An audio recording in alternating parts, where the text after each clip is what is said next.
I'm going to have to say respectfully, I'm going to disagree. Okay, why is that? I don't know. The LA Afternoon Drive takeover. He likes to lay the wood. Yeah. You say Kikuchi. Wacky forced radio stunt of the year. Ha-ha. Christopher can go to hell. Oh, nothing worse than the horse. Nah, man, black don't crack. Benjamin Pratt is like, how do you say his name? Asminger? Asminger. Hey, these Hard Knocks guys are all over me right now. It's like I'm in back in Dayton. You are a bit killer. Because you got to talk about sperm. Here we go. You don't know. You don't know. And you know why you don't know? Because you're gutless, Andy. You're gutless. Sedano Kap. God, I'm going to melt you. Yeah. Okay, Momo. Yeah. You want a drum solo? Yeah.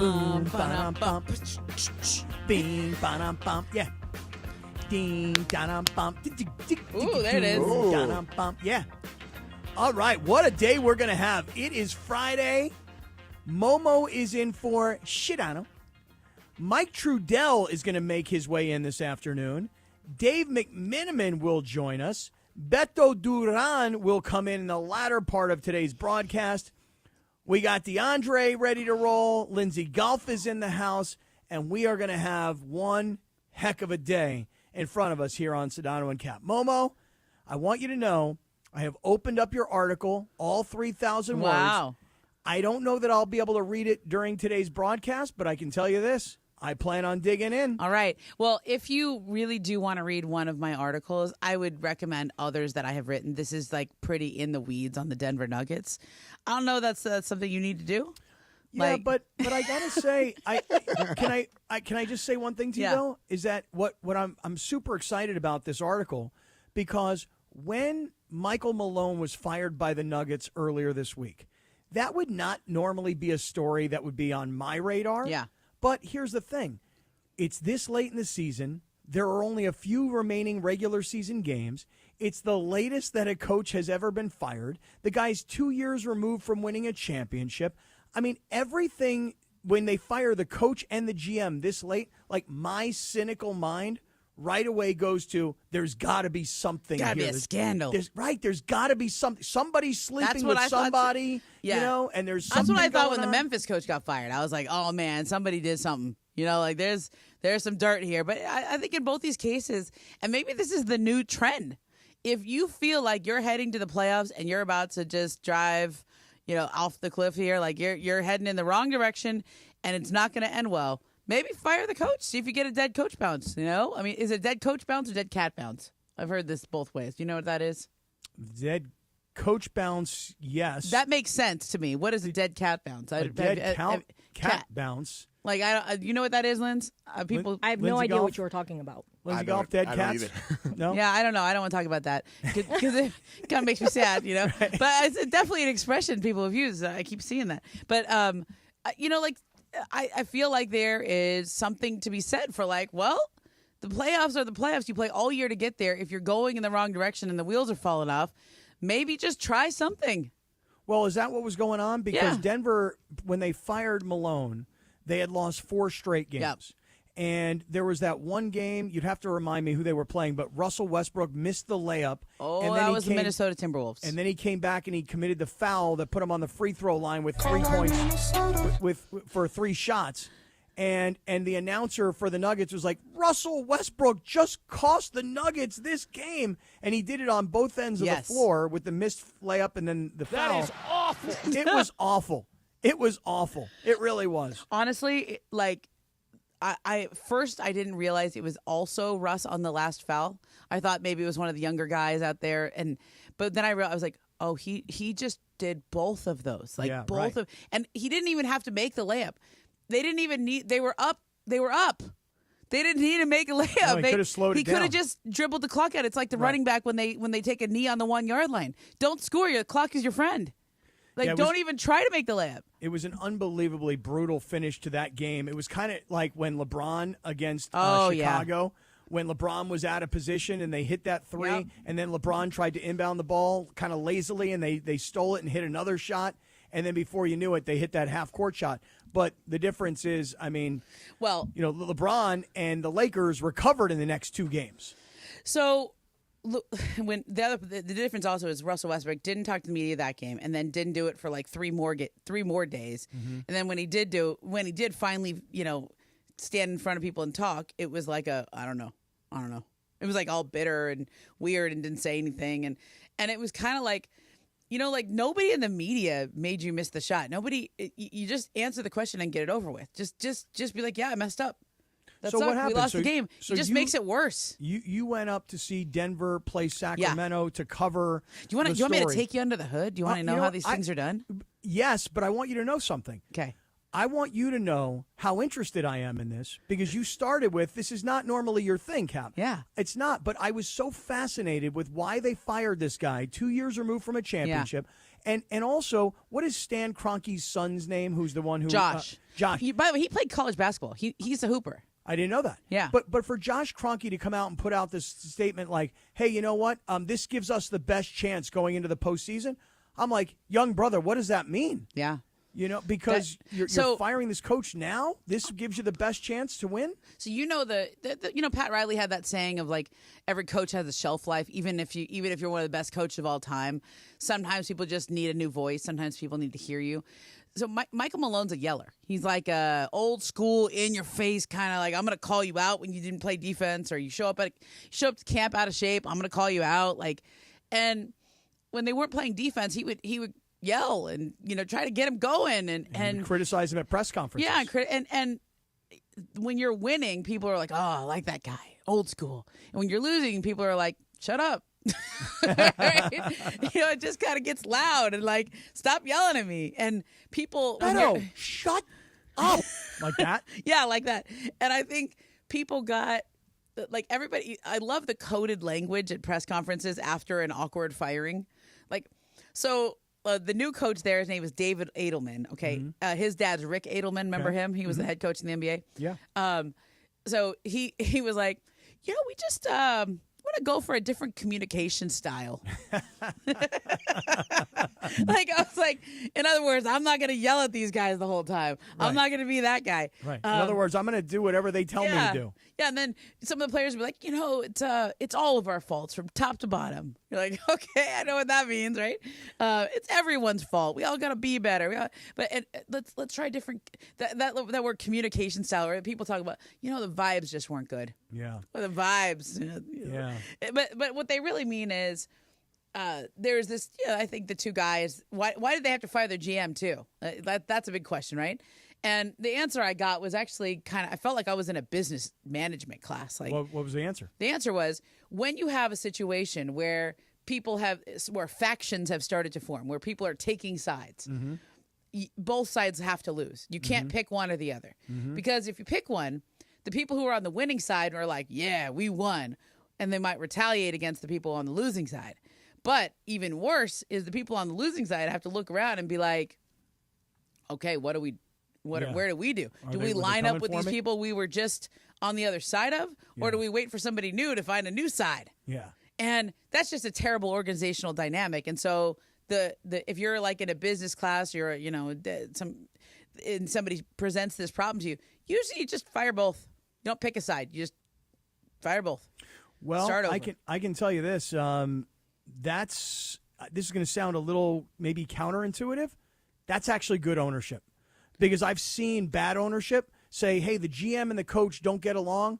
We're going to pick one or the other." Yep. And they fire the coach in this example, and then the next thing you know, things fall apart because the general manager won the power struggle. That's right. So that's actually kind of interesting. I thought there was something scandalous. I figured that a story would come out. And I'm going to read your 3,000 words. Okay. I just kind of you don't have to now. It's a Friday afternoon. No, I'm going to do it. This is really under the... And I also don't want this to be the first article of mine that you read. Okay, well, hold on. There's a lot better ones that I've written that you'd be way more interested in. I'm just going to say this. The article says that it was you and Tim McMahon who both wrote it. Yeah. I'll read 1,500 words. Okay. Fair enough. I'll read half of it. I'll tell you how that works, too. So when you do it, everybody's a little different in terms of how you split up workload. Okay. I think people like working with me because I just say, send me all your notes, send me all your blind quotes or ideas or paragraphy things, like in informational things. and I'll do the story. I'll do the first draft. So like I don't make anybody else stamp and write for me. I just do the writing, and then I put your name on it. It's kind of great, right? It's a good deal. Nice, real nice. It's kind of like when we show up and Lindsay Baseball has our. Are you Lindsay Golf now? She's Lindsay Golf today. For now. Today, okay. I mean, like, It's you must she- be into the Masters. Look at Lindsay's bucket hat. She's Yeah, got I on the see it. Masters bucket It's hat. an You've got on a official green jacket Masters today. Bucket hat. Yeah, I Great like hat. it. I like it.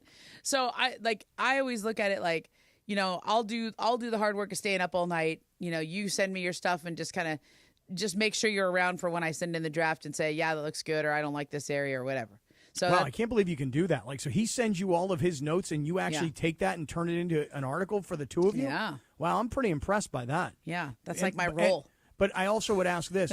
Next time, can I send you a couple of notes, and then you just put my name in the article, too? Yeah, I don't know what your Come notes are on. going to be. Well, hey, tell me.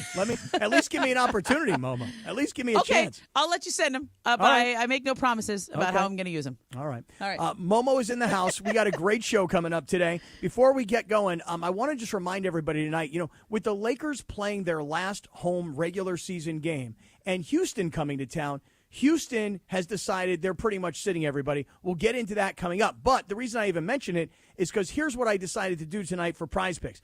I've got LeBron James for more than 24.5 points. I've got Austin Reeves for more than 29.5 points, rebounds, and assists. I've combined that with two demon plays. I've got Shohei Ohtani. I've got Ohtani tonight. Shohei Ohtani. Thank you. I've got Ohtani tonight to hit a home run. It's a demon play. And I've got Fernando Tatis Jr. to hit a home run tonight. It's a demon play. It's a $10 4-pick flex play to win $280. Guys, with what's going on right now in golf and with basketball headed to the playoffs and hockey is winding down, there is so much action out there. You got to download the Prize Picks app. Use the code CAPPY, K-A-P-P-Y, make a $5 play, get a $50 bonus, and let's all play together. Hey, shout out to Ron the Caddy, who every day sends me his Prize Picks. You guys are doing a ton of research. You're coming up with really creative ways to play. I need your picks, so send them my way. Download the Prize Picks app. Use the code CAPPY, K-A-P-P-Y. Make that $5 play, get that $50 bonus. Prize Picks, run your game. The most followed sports radio station in the world. In the world. That's right. In the world. 710 ESPN. You know it. Yeah. Tell your friends. At ESPN Los Angeles on Instagram, Facebook, X, YouTube, TikTok, and Twitch. We're naturally entertaining. Yes. LA's mega sports station. 710 ESPN. Next Gen is the official AC heating, plumbing, and electrical company of SoCal sports fans. That's right. Is your heating and AC system ready to power through the season? From quick tune-ups to full replacements, Next Gen has you covered. For a limited time, ESPN LA listeners can get a heating and AC tune-up for just $88. That's right. Stay in the game all season with an $88 heating and AC tune-up from Next Gen. Call 833-3-NEXT-GEN today. NEXGEN. Call 833-3-NEXT-GEN. It's time for the Black and Gold Report. The latest news surrounding LAFC and a look at the upcoming matchup. Powered by Ocean Subaru of Fullerton. The Black and Gold put up a proud fight and gave everything they had versus Messi and Inter Miami in the CONCACAF Champions Cup quarterfinal. But after 2 games and over 180 minutes of play, Miami came out on top. LAFC are out. Inter Miami into the semifinals of the CONCACAF Champions Cup, and you can see what it means to Lionel Messi and the team. Wow, LAFC are spent. LAFC get back to MLS regular season play tomorrow as they look to bounce back in a Western Conference clash with San Jose at BMO Stadium. Pre-game starts tomorrow night at 7 p.m. on the ESPN LA app. And that's the Black and Gold Report, powered by Ocean Subaru of Fullerton, where every journey starts with love. Go to OceanSubaruOC.com for more info. OceanSubaruOC.com. Go Black and Gold. Hey guys, it's Cap. Here's the scenario. Your home is flooded and the damage is severe. Now it feels like your insurance company is turning on you.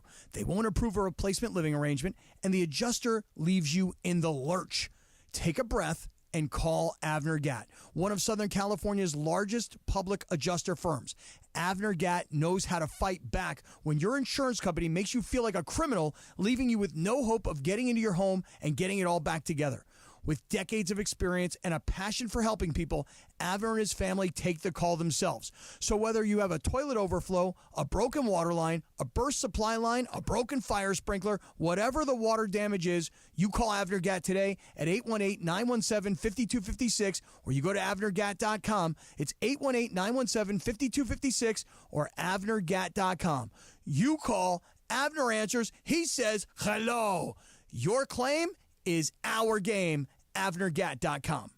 We all hear the radio ads about the IRS. They tell you to be afraid, to be scared, and they try to frighten you into calling. I'm not here to do that. Tax Relief Advocates is different. TRA is here to tell you that if you owe money to the IRS, whether it's $5,000, $50,000, or $500,000, we have a solution. It doesn't matter if you're sitting in your car, at work, or with your kids. No matter where you are, call now. 800-575-6759. Don't lose hope. TRA can eliminate or reduce what you owe to the IRS. Generous programs are now available that can give you a fresh start. Our passion is taxes and helping individuals fix their IRS problems. We have over 1,000 5-star reviews on Google and an A+ with the Better Business Bureau. You don't need to be afraid of the IRS any longer. End your tax nightmare today by visiting us online at TRA.com or call 800-575-6759. That's 800-575-6759. Tax Relief Advocates. Real solutions for real people.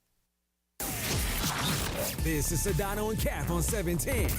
Yeah. Sedano and Kap continues. Not really. Right now.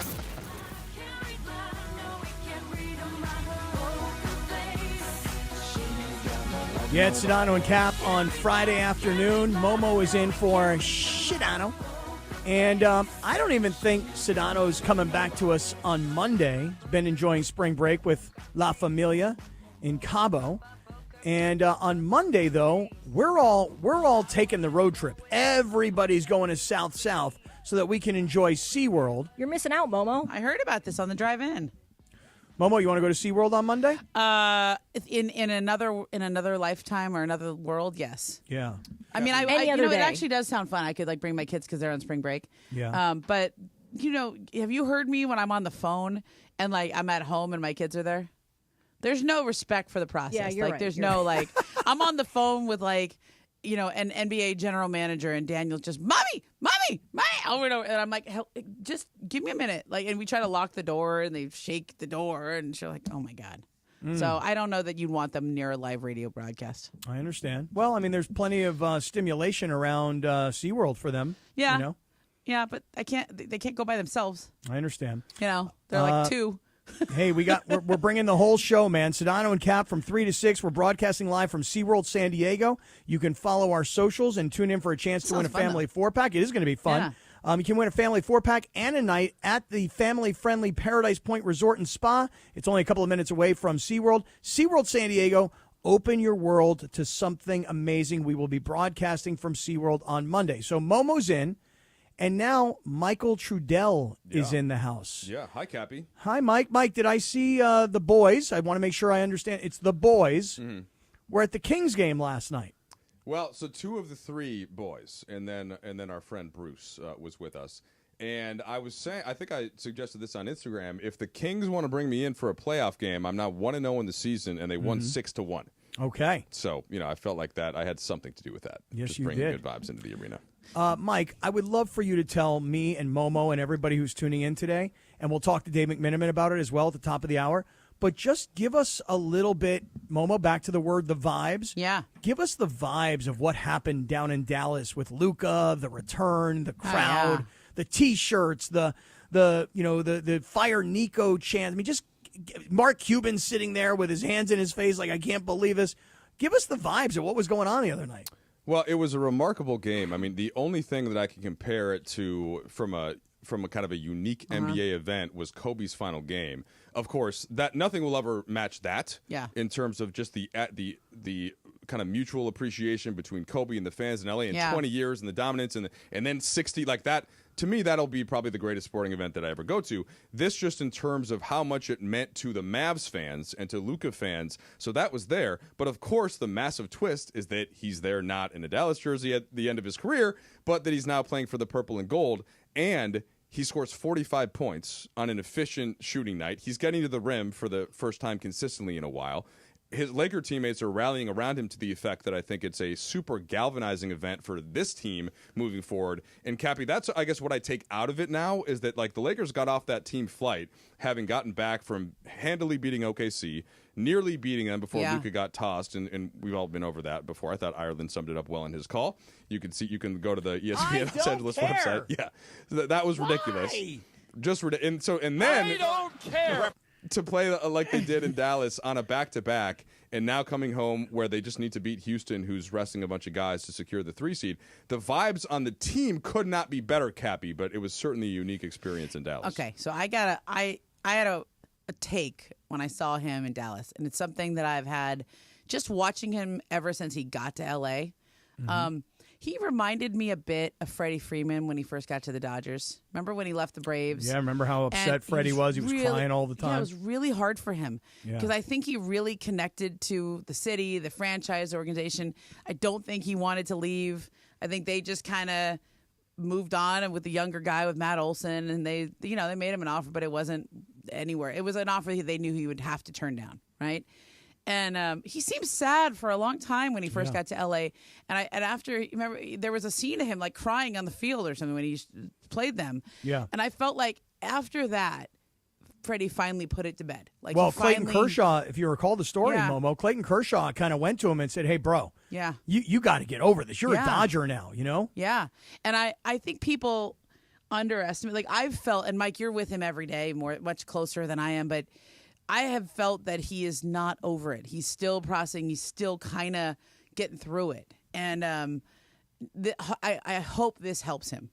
Well, I just think that nobody in the sports world is over it happening. Like even when we say like so how could he himself, Cappy, who was the person that actually got traded, when being surprised about it. So, but there to me is a difference between kind of that, and I think it's an apropos comparison by Ramona thinking about Freddie Freeman, because once you have a moment like that kind of endears you to your new city, which I think Luca has done a great job in kind of finding pockets to do that. But I don't think it was ever going to be able to be that clear mentally for him until he got past just playing Dallas twice this year, going back home, seeing everybody there, sleeping in his bed, driving to the arena in his car, leaving, and now it's like, okay, I have dealt with that. I went through it. Yeah, sure, I'll have to go back in the future, but now, not only like it's not that bad of an alternative for Freeman or for Luca Donch to go to loaded teams in Los Angeles with this fan base with a chance to win, and the Lakers have a chance to win the title. It was a little different in Freddie's case because he was a free agent, right?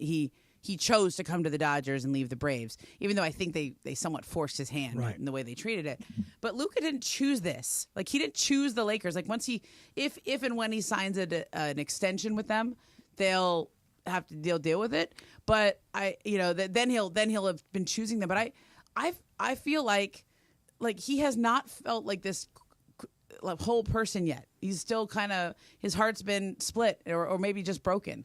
And where now. Well, that's why I thought it was so weird the other night, Mike. I thought like, okay, look, you've traded him, you've hurt him, professionally, emotionally, et cetera.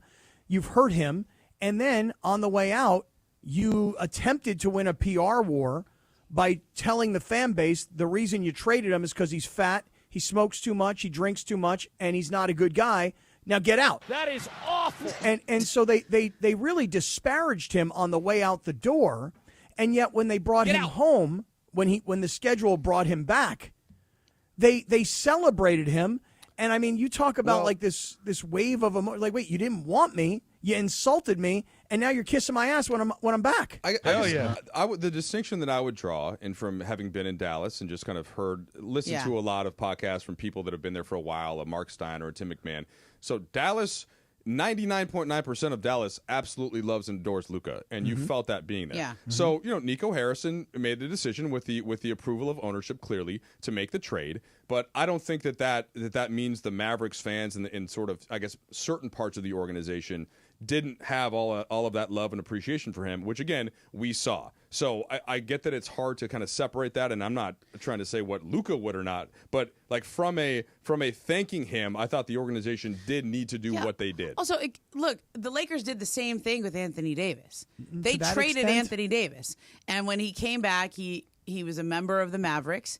And they gave him I think he had a nice video. They gave him a shout out. Like, he won a championship here. Well, only distinction, Ramona, like the Lakers said nothing but positive and glowing things That's about true. him on the way out, right? Yeah. But like, what is Dallas supposed to do? So the alternative is you don't do anything. He comes back and you try to encourage your fans to boo him. I mean, that's not the gonna alternative. happen, you know? The alternative was, hey, we made a business decision. We made a basketball decision. We saw how far we got with him last year. We think we can get further with another big man, a better defensive player. But instead, they insulted him personally on the way out the door.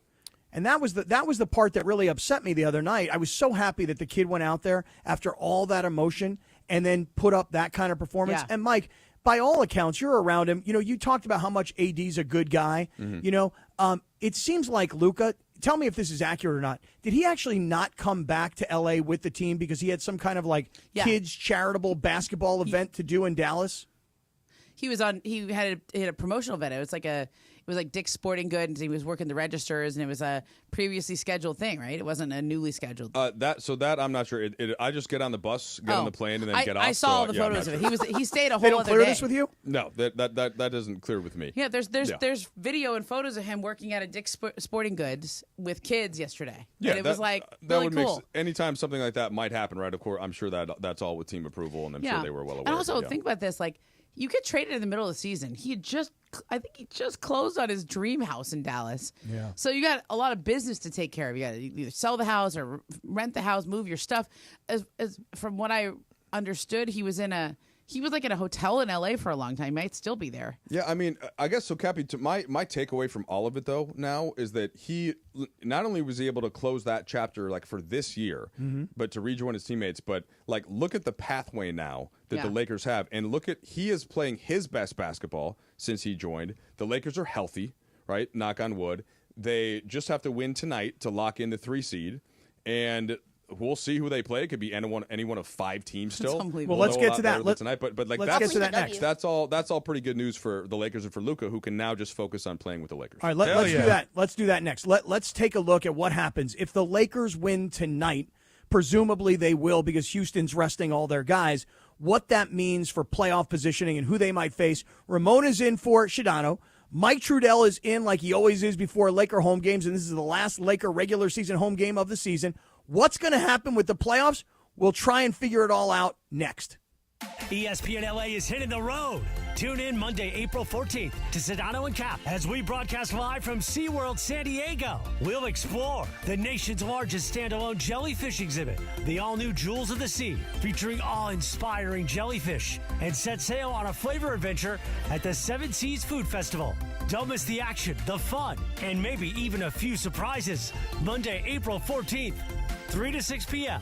Live from SeaWorld San Diego. SeaWorld San Diego. Open your world to something amazing. Accident or injury, call Jacob and Ronnie. Call Jacob. Winning matters, especially after an accident. At calljacob.com, we're here for you when you need a big win. After an accident, go to calljacob.com or call 844-24-JACOB. That's 844-24-JACOB. Hey, it's Cap. Inheriting a home can be overwhelming, but Seller's Advantage makes it easy. One customer shared, quote, inheriting a home felt like too much work. Seller's Advantage gave us a reasonable offer, handled everything, and closed in 3 weeks. I highly recommend them. Skip repairs and headaches. Call Seller's Advantage today at 888-390-AS-IS or visit sellersadvantage.com for your free cash offer. DRE number 01961658.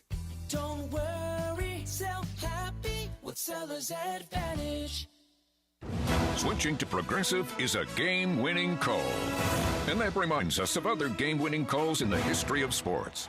It was a doubleheader in August and really hot inside the concession stand.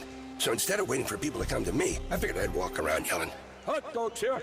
And that's how I became the first hot dog vendor in sports. Okay, not really a game-winning call, but it was a good call. You can make one too. Switch to Progressive and you could save hundreds. Progressive Casualty Insurance Company and affiliates, not available in all states.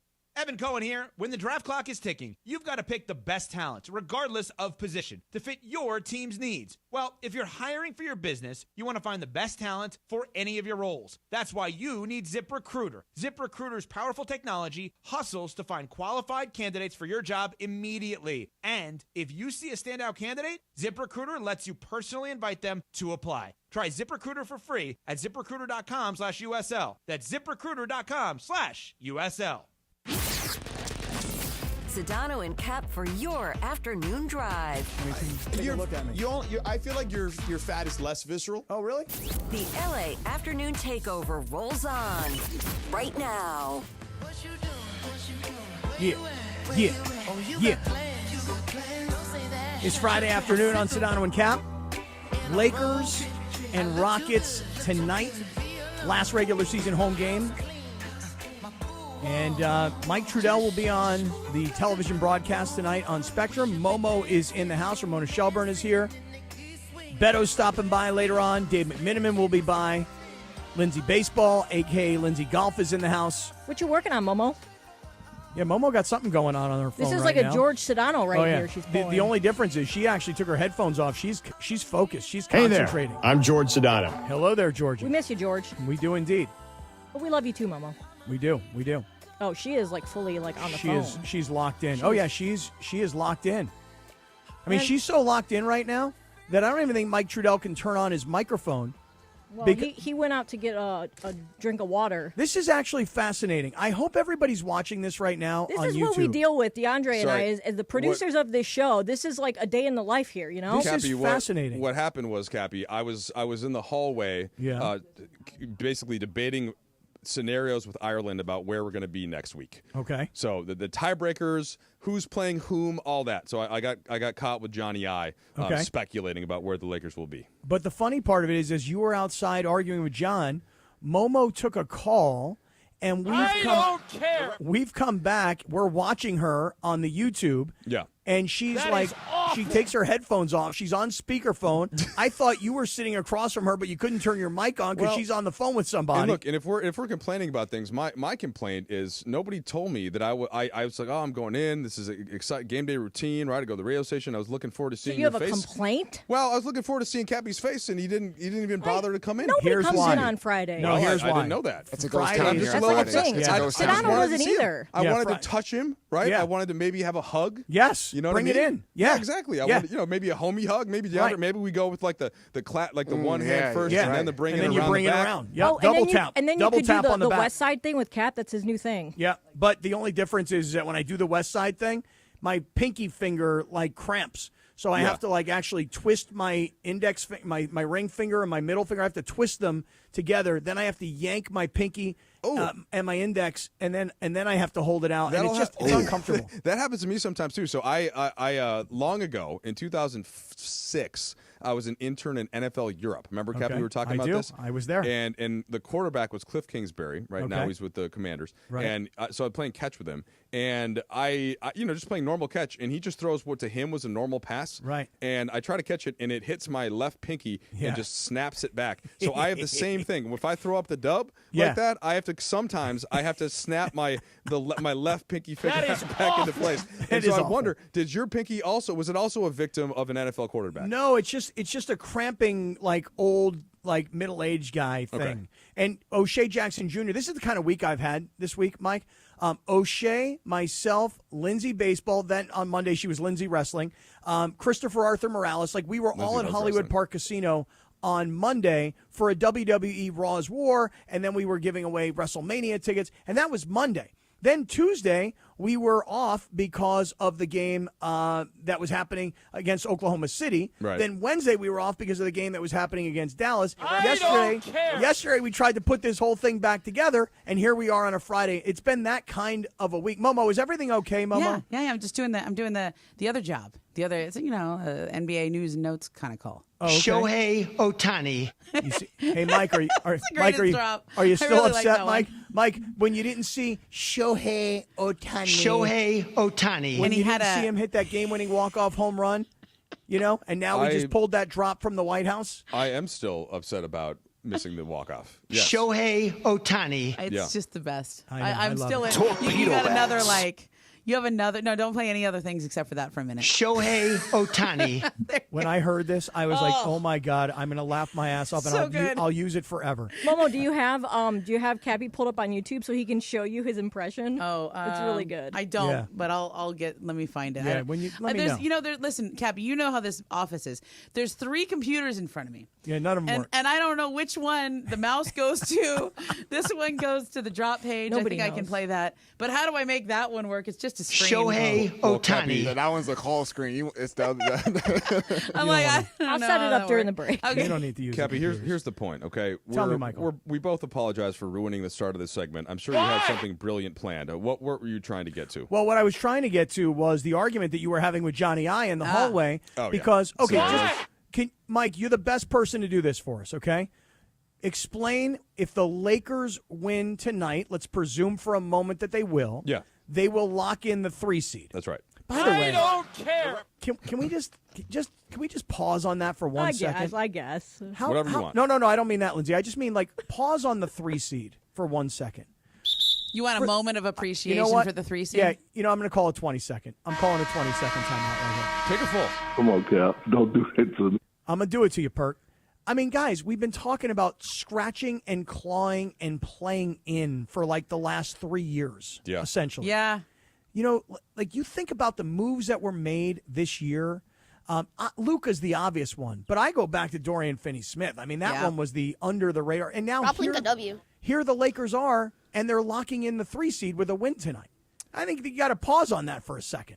You certainly do, especially to me. And the biggest factor here, and we're not talking about it nearly enough because we just take it for granted, because how could we not? But LeBron, year 22, finding a way to be the defensive leader of the team now, which is like totally unprecedented. The only other guy that played this much in year 22 was Vince Carter, and he played like 16 minutes a game and scored 7 points in 60 games.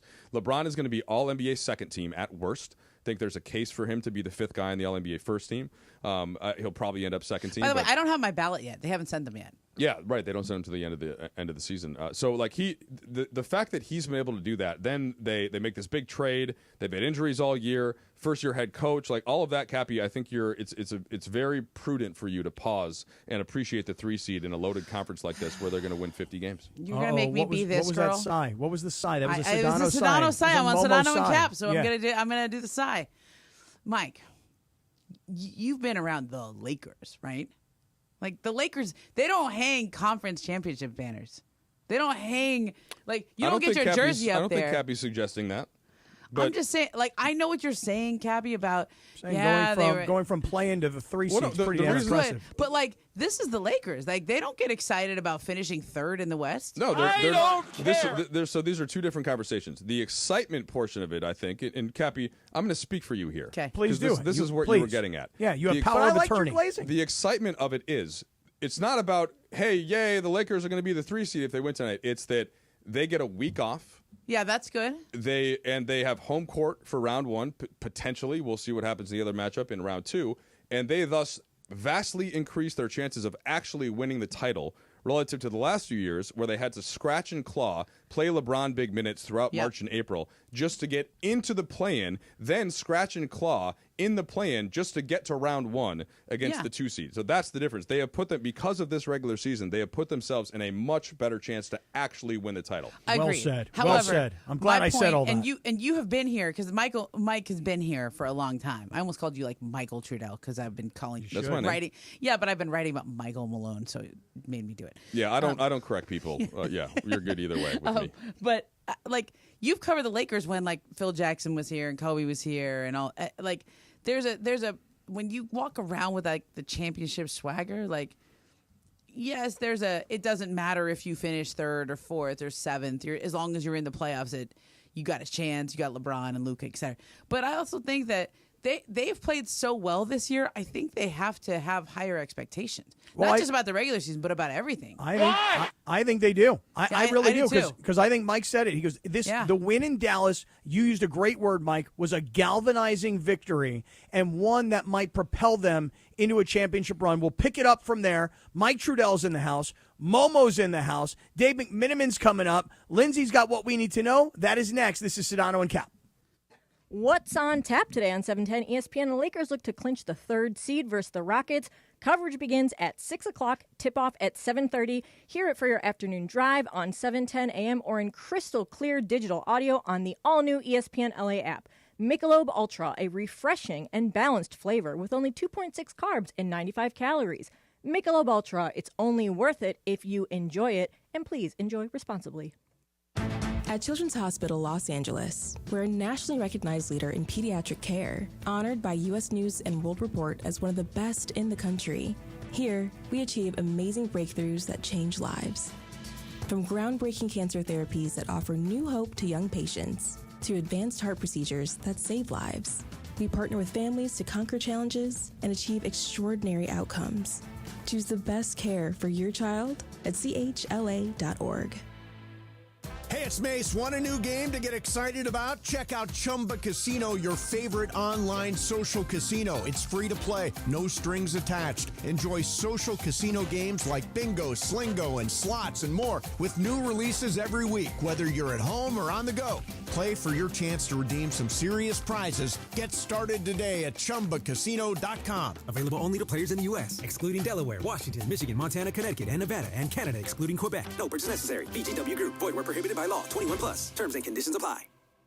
Hey guys, it's Sedano. Los Angeles International Airport's People Mover trains begin rolling early next year as part of LAX's ongoing investment to transform and improve your travel journey. The People Mover train will quickly move guests between all terminals, the new consolidated rental car center, metro trains and buses, economy parking, and a kiss and fly lot. The trains will make it simple and fast to get to your LAX destination in 10 minutes or less.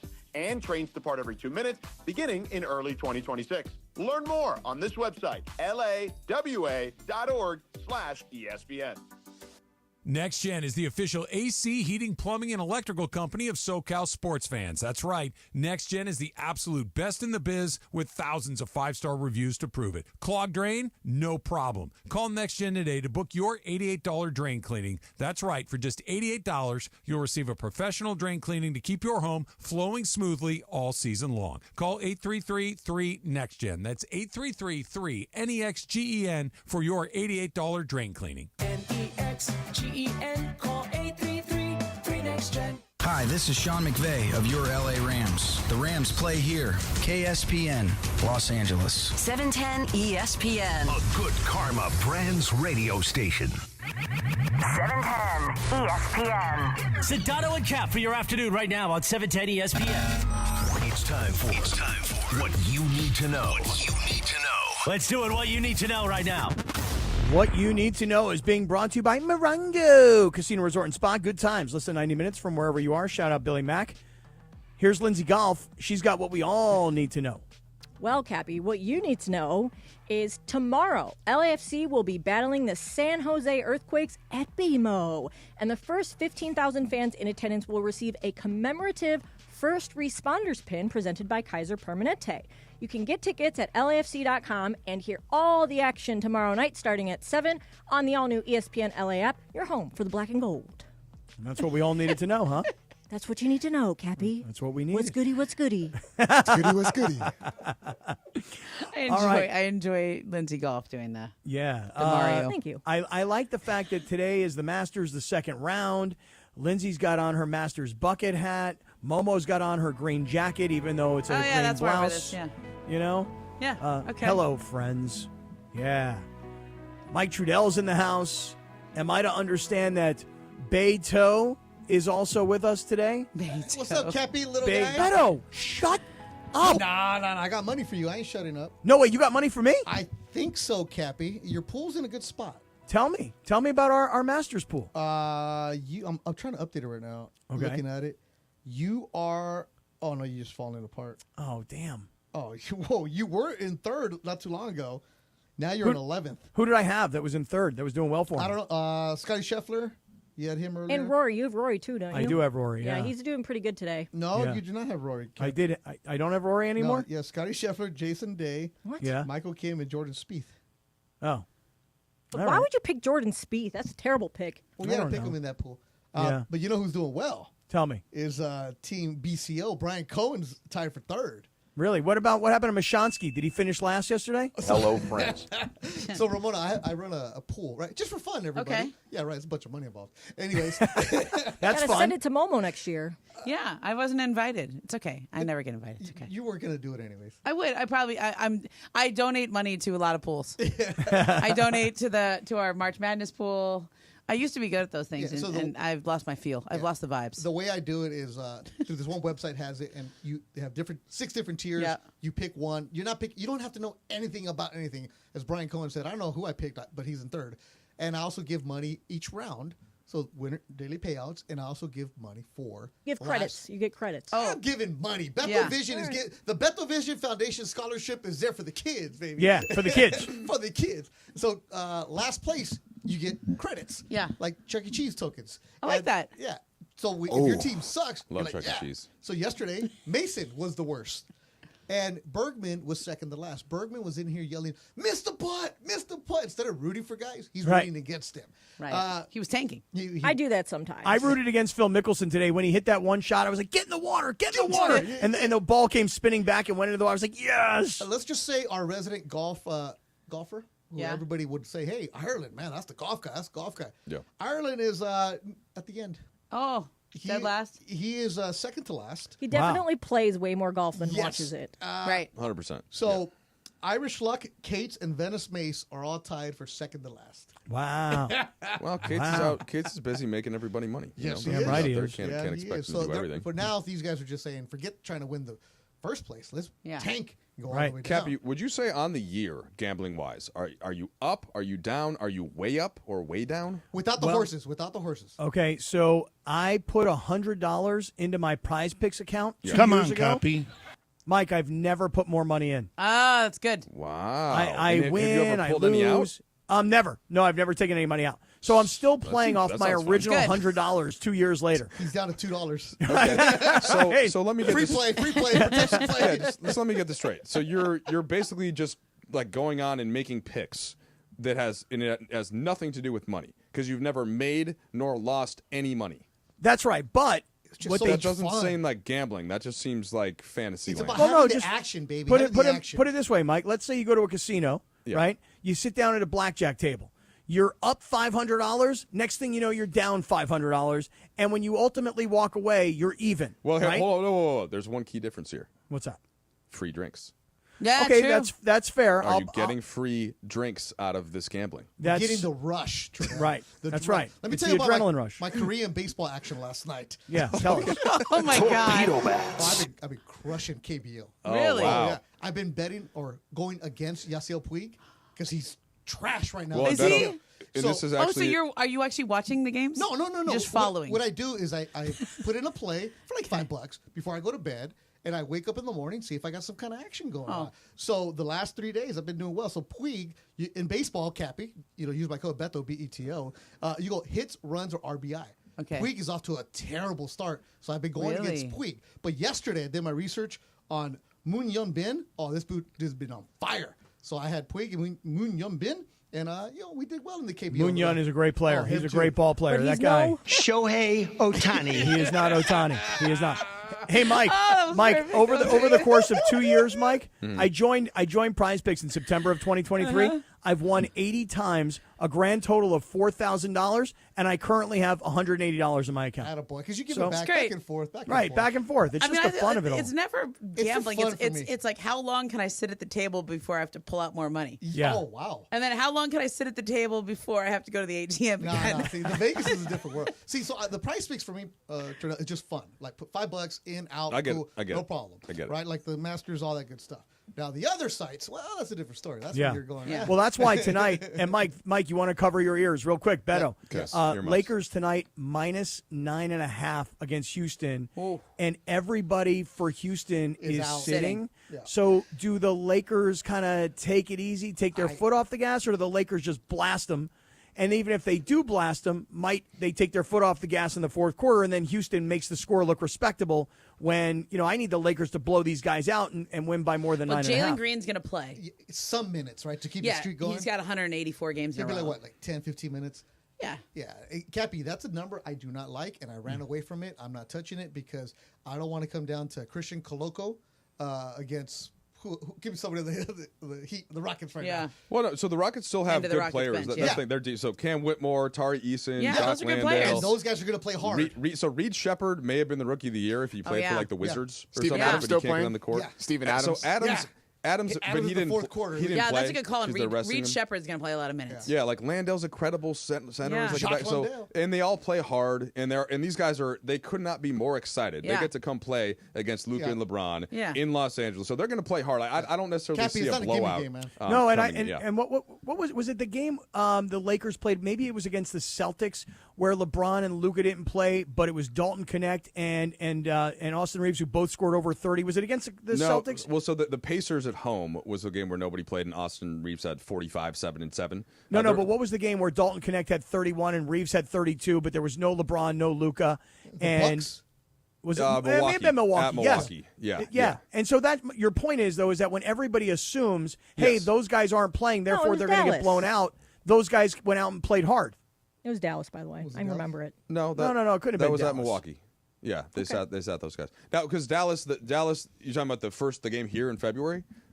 Yeah. Yeah, because Luka played, LeBron played. Yeah, so they played that game. Oh, then never mind. It wasn't Dallas.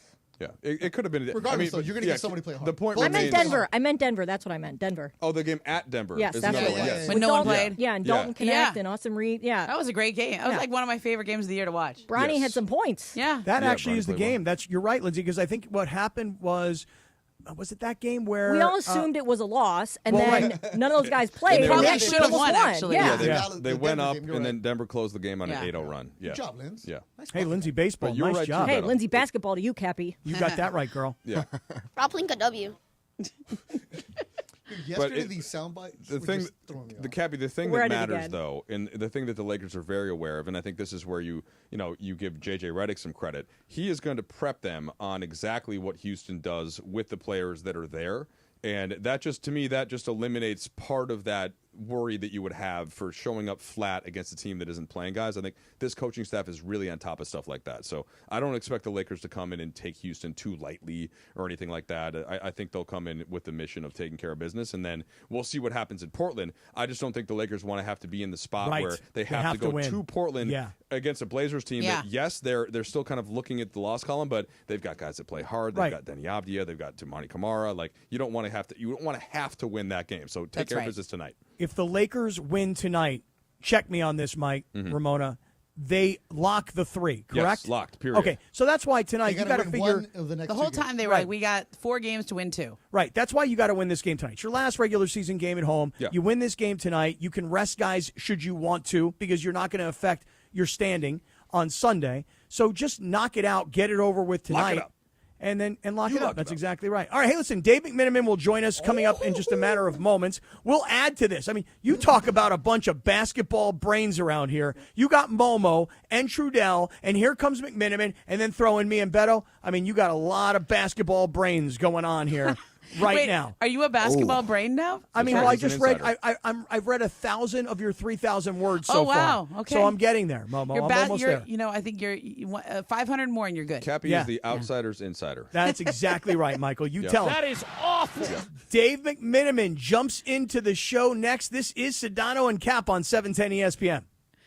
You never have to miss a moment of LA's mega sports station. Get the all-new ESPN LA app. Just search ESPN LA in your App Store or Google Play. Download, tap, and bam! You got 710 ESPN in the palm of your hand. Hey, guys, it's Kap. Here's the scenario. Your home is flooded and the damage is severe. Now it feels like your insurance company is turning on you. They won't approve a replacement living arrangement, and the adjuster leaves you in the lurch.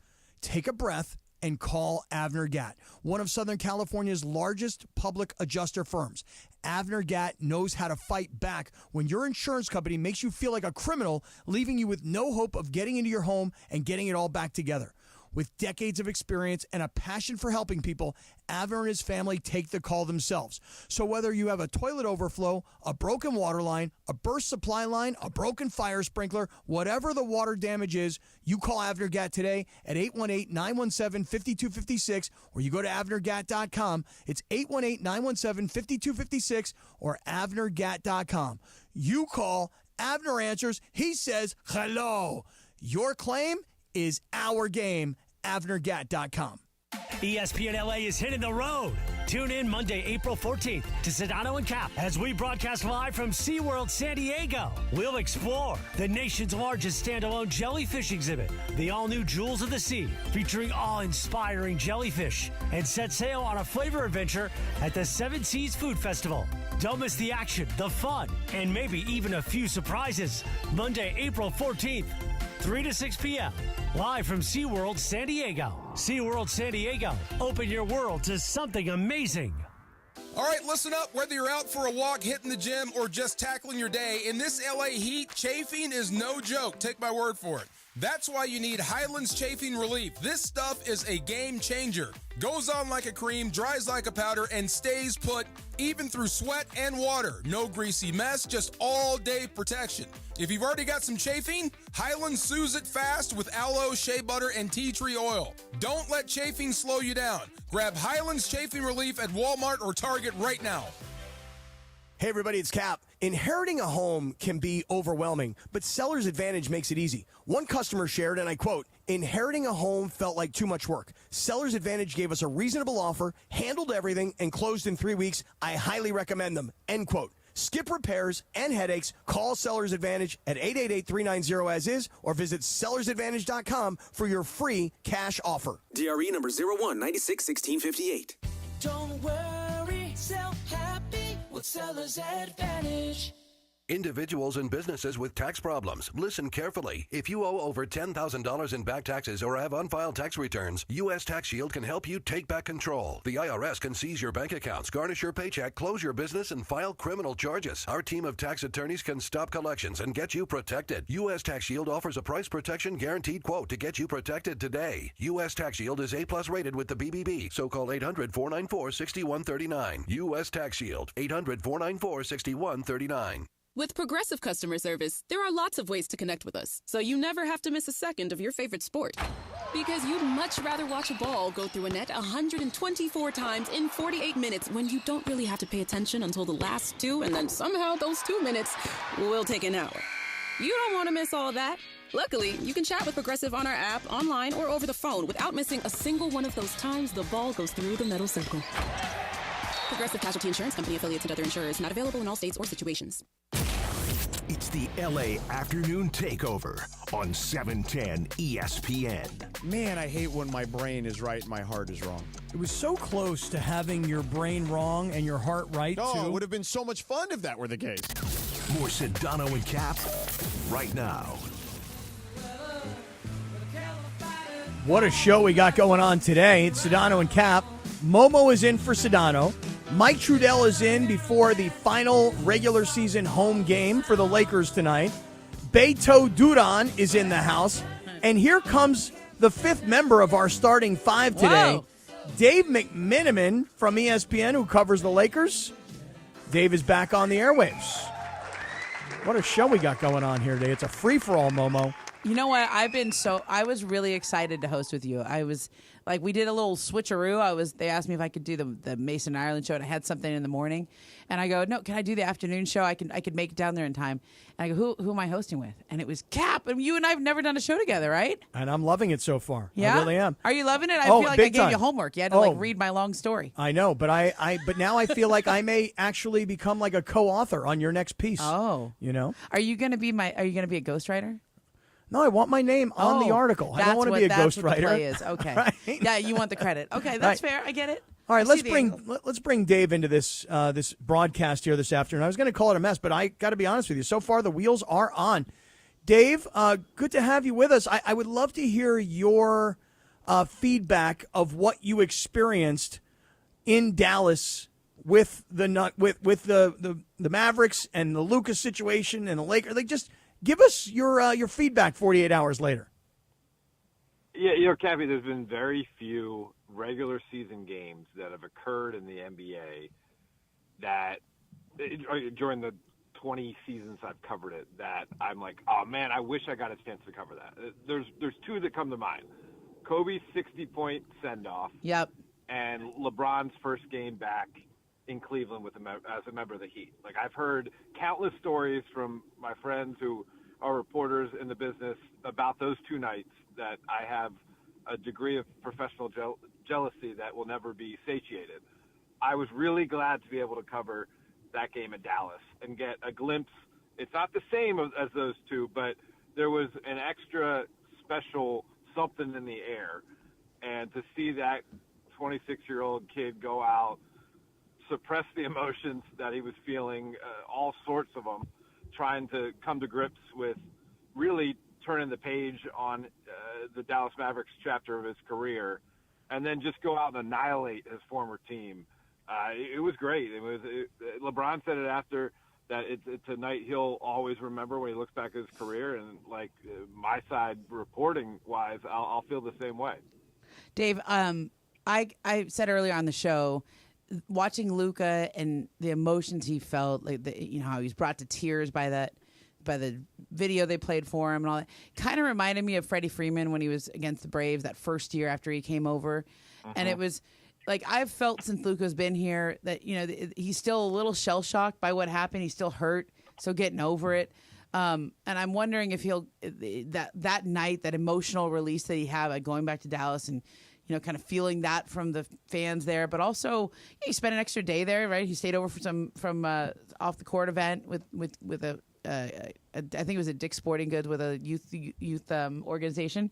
I think that'll help him, like at least find some closure or be able to like move into his new life now.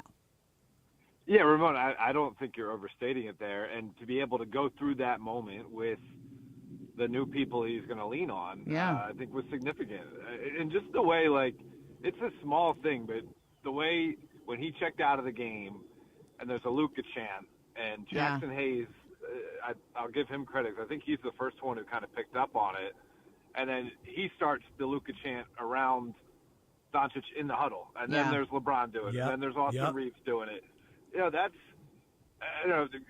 JJ Redick cited the Lakers assistant coach Greg St. Jean as being this, like, an awesome moment for the team that kind of like warp speed their togetherness and camaraderie. And I totally buy that. I think to get it right now, too, a week before the playoffs, like, what more could you want in terms of connective tissue that they can all reference as they go into the most important games of the season? All right, Dave McMenamin is here at Sedano and Kap. Mike Trudell's in the house. Ramona is here. Beto is somewhere around, and we got a lot we want to talk to Dave about. Dave, I just want to back up for one quick second. Go to the night before at Oklahoma City when Luca gets tossed. Two things. One, you went and spoke to the fan after the game. I would hope you'll tell us about that. That was some great reporting, by the way, Dave. That was awesome. That was great. And so I want to hear what you talked to the fan about. And the second part of it is, when the league rescinds the tech, hey, what does that really mean? Because you screwed up the entire game and the Lakers wound up losing that game. Dave, how was the fan? Like, explain what happened.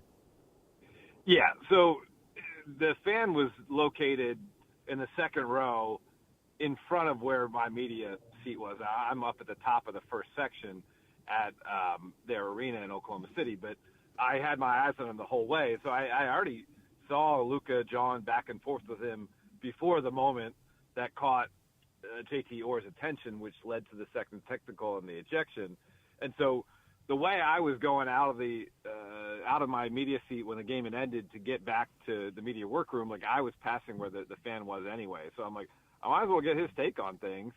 Of course, very comical to me that he identified himself as, he literally said this, quote, AKA the courtside tattoo guy. Yeah. So he's very proud of his little piece of the Oklahoma City sports scene. But he proudly said that, hey, I did this last year with Luca in the playoffs too. And so there's a history there. And he said he was basically telling Luca that his shots were short all night, and then Luca made that turnaround in the lane, and then that's when he yelled something at the fan. Now, the fan said it was an explicative, not an expletive. I made sure to quote him properly so we knew what type of fan we're dealing with. But as far as the second part of the question, it's. I mean, of course, it's like the toothpaste already out of the tube, but because the league has punitive penalties as you collect technical fouls, that's why it's important it was rescinded. Because let's say he was at 15 technicals right now, and that was his 16th, he would be suspended for a game and wouldn't be able to play tonight with the Lakers having a chance to clinch number 3 in the West. So that's why it's important for the league to get things right after the fact. Of course, it doesn't change the result of the game, though. So, Dave, the interesting part for me, and take all of the stuff with the fan and everything out of it, was just that the Lakers were up 1 when Luca gets ejected. And this is a day after, I guess 2 days after, they really put out a statement game by beating the Thunder thoroughly. And then they, instead of, a lot of teams would think, well, it's a back-to-back, maybe they'll even rest guys. Usually in a game 2 of a playoff series, if you blow out a team in their home arena in game 1, they come back with the fury of all hells. And so OKC did, and the Lakers still had an answer. So that was informative to me, because when you look at the West, Dave, so they have almost the identical record, the Lakers, in the conference as the Thunder do. It's separated by 2 games, and that basically would erase if the Lakers end up winning that game. They've shown that they can beat all of these teams, and that to me puts them in a pretty uniquely confident position, even though they're the 3 seed. But going in, and I don't know that there's a team that they fear, right? It's just about having to take care of business as they go round by round to me. Yeah, I agree with you, Mike. Now, of course, OKC went up, I think it was maybe 10 or 12 in the first or second quarter, and the Lakers, part of their blowout win on Sunday, we're like, is this just an anomaly because they were extremely hot from 3, hitting 22 from deep, but they reproduced that again. So, which means, like, against this vaunted OKC defense, they're able to generate great shots.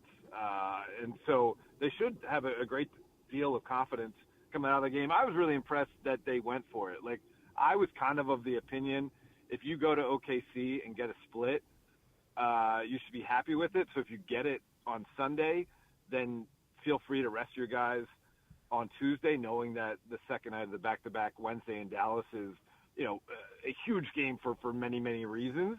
But they took their cues from J.J. Redick, who, basically told the team, I guess he shared with us, it had to be after wasn't clear. I don't know if it was after the first Chicago loss or the second Chicago loss, but he got in their ears and was like, guys, we're going for broke from here on out. And I think it's a heck of a way to go.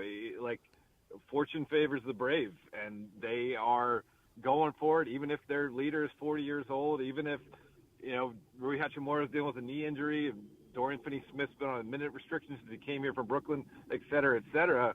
Like, let's get in the mode of every single game matters. Another thing JJ said, they're trying to use their off days the same way you would in the playoffs. So make sure that the preparation, both mentally and physically, is you're treating that the same way you would in the postseason. And I think you have a team right now that, I don't want to be hyperbolic because we're in an LA market, but they're as dangerous as any team in the NBA right now.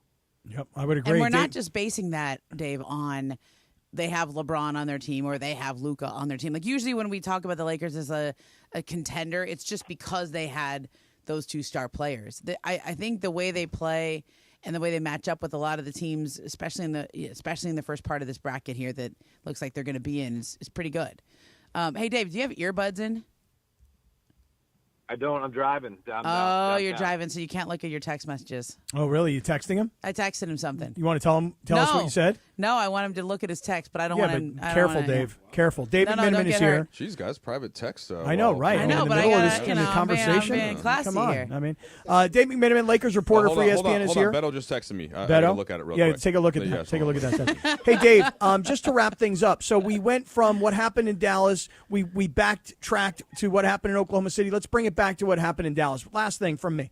So when Mike Breen said during the broadcast, the first time Anthony Davis touched the ball, he was like, oh, yeah. Anthony Davis was the other side of this trade. Yeah. It was all about Luca that night. Dave, we can talk about the defense that the Lakers deployed against Anthony Davis, but only 13 points. What did you think about the way Anthony Davis showed up or didn't show up that night against the Lakers? Yeah, I mean, it wasn't nearly the type of showing that we know he's accustomed, or we know that he's capable of doing, having seen him in LA all these years. They did front him and trap him the whole game. Yeah, of course, but Mike, we saw games where teams would do that. He'd still grab 20 rebounds and get 5 blocks. So it wasn't his best on either end. But, True.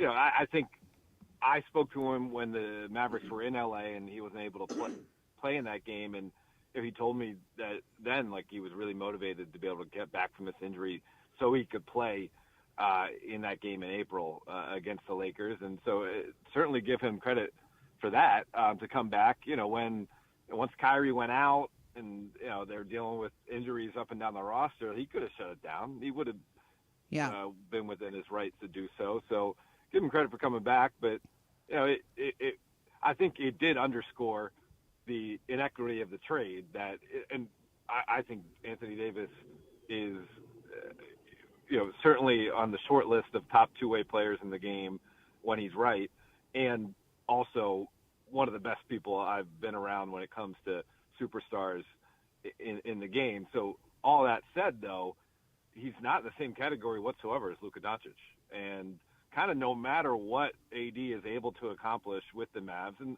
including, I would say, a championship, I don't think it frees everybody up who was involved in that deal on the Dallas side in terms of all is forgiven. And usually you do say that, like a championship means like all is forgiven. But because we're looking at maybe 15 more years of Luca Doncic's career, I have a hard time thinking that the Davis-led Mavs will do anything that absolves Nico Harrison and the ownership group from making this deal.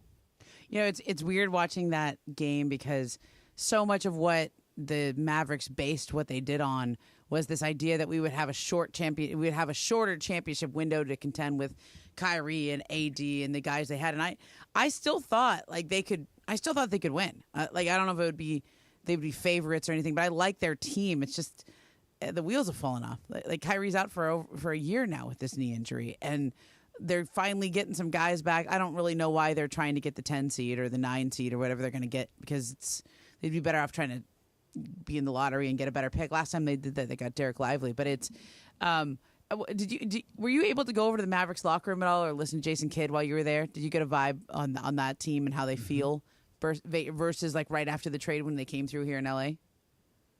Yeah, I mean, certainly the veil of this could work out for us as well has been pulled from that team. Certainly in the short term, I'll say. Especially with Kyrie's injury.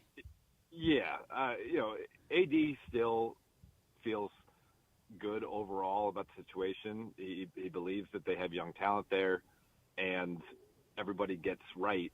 They can make some noise in the West. But there's been win ticket out of their sails that the fact that they thought they would have a chance this year. Mm-hmm. And no one is thinking like, okay, we get in as a 10 seed and then we get out of the play-in tournament and then we're going to upset Oklahoma City. Like, no, that's not where their heads are at. So they're kind of dead men walking for this year. So it's hard to kind of balance the long-term vision with the recognition that, man, we had our hopes dashed. And a couple months ago, we thought, hey, maybe we could do something now.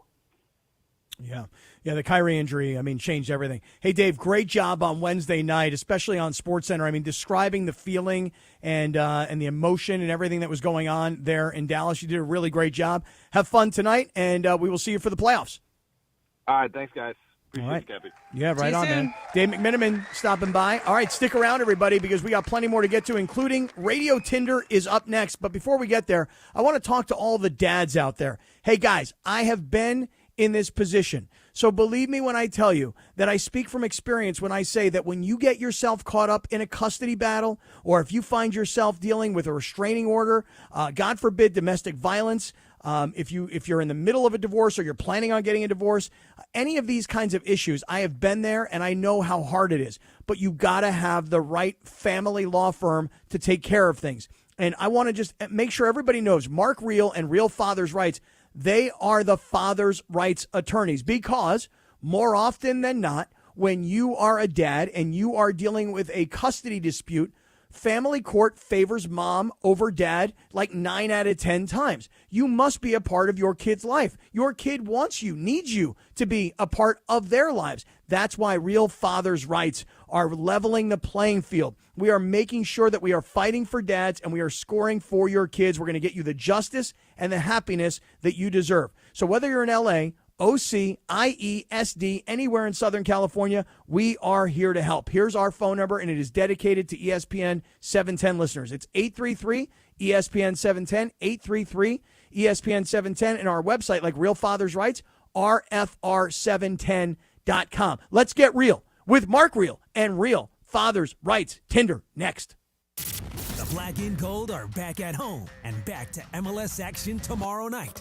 Out wide, Martinez into the area. His shot, Eddie Davides scores! It's a SoCal NorCal showdown on a Saturday night as the Earthquakes come to BMO Stadium. Maurice with a left-handed save. He knocks it over the crossbar and saves a goal. LAFC battles San Jose in a Western Conference showdown. Coverage begins tomorrow night at 7 p.m. on the ESPN LA app. Hey, it's Mace. Did you know Goodwill Southern California is more than just amazing thrift finds? They're transforming lives with job training, career placement, and support services for veterans, youth, and individuals overcoming barriers to employment. Every donation and purchase fuels these life-changing programs. For more on how you can help, go to powerofwork.goodwillsocal.org. That's powerofwork.goodwillsocal.org. Brought to you by GSC Verizon Skill Forward. Hey guys, you feel it? Days are getting longer, sun is getting warmer. Looks like our SoCal summer is right around the corner. Here in California, we are all about choosing chill. From hitting the beach to the best hiking trails to going all out to support our teams. One thing really all ties it together, and that's enjoying it all with good friends and a cold Coors Light. Pick up Coors Light near you or get it delivered to your door today. Visit CAChooseChill.com to learn more. 2025 Coors Brewing Company, Golden, Colorado. Celebrate responsibly. Welcome to AutoZone. What are you working on today? My car is making this noise. Sometimes it's like doot doot, and sometimes it's like grrr. Do you have a dash light on? Oh yeah. And we don't have to listen for clues. With the free Fix Finder service, we can read a check engine, ABS, or maintenance light to find the likely fix and even recommend a local shop if you need one. So you don't need to hear the grrr. Not with Fix Finder. Free at every AutoZone. Get in the zone, AutoZone. Restrictions apply. I had the worst dream last night. You were in a car crash, and the kids and I were on our own. We had to move out of the house because I couldn't afford it anymore. That's awful, hon. My brother got life insurance from Ethos, and it only took 10 minutes. And he got $2 million in coverage for around $2 a day. It's all online. No medical exam. He just answered a few health questions right from his house. Ethos, here we come. Visit ethos.com/game. That's ethos.com/game. Sample rate is a 10-year term life policy for 35-year-old healthy, non-smoking male. Billed monthly. This is Sedano and Kap on 710. I'm a cocky son of a like, there's no question about that. Sedano and Kap continues right now.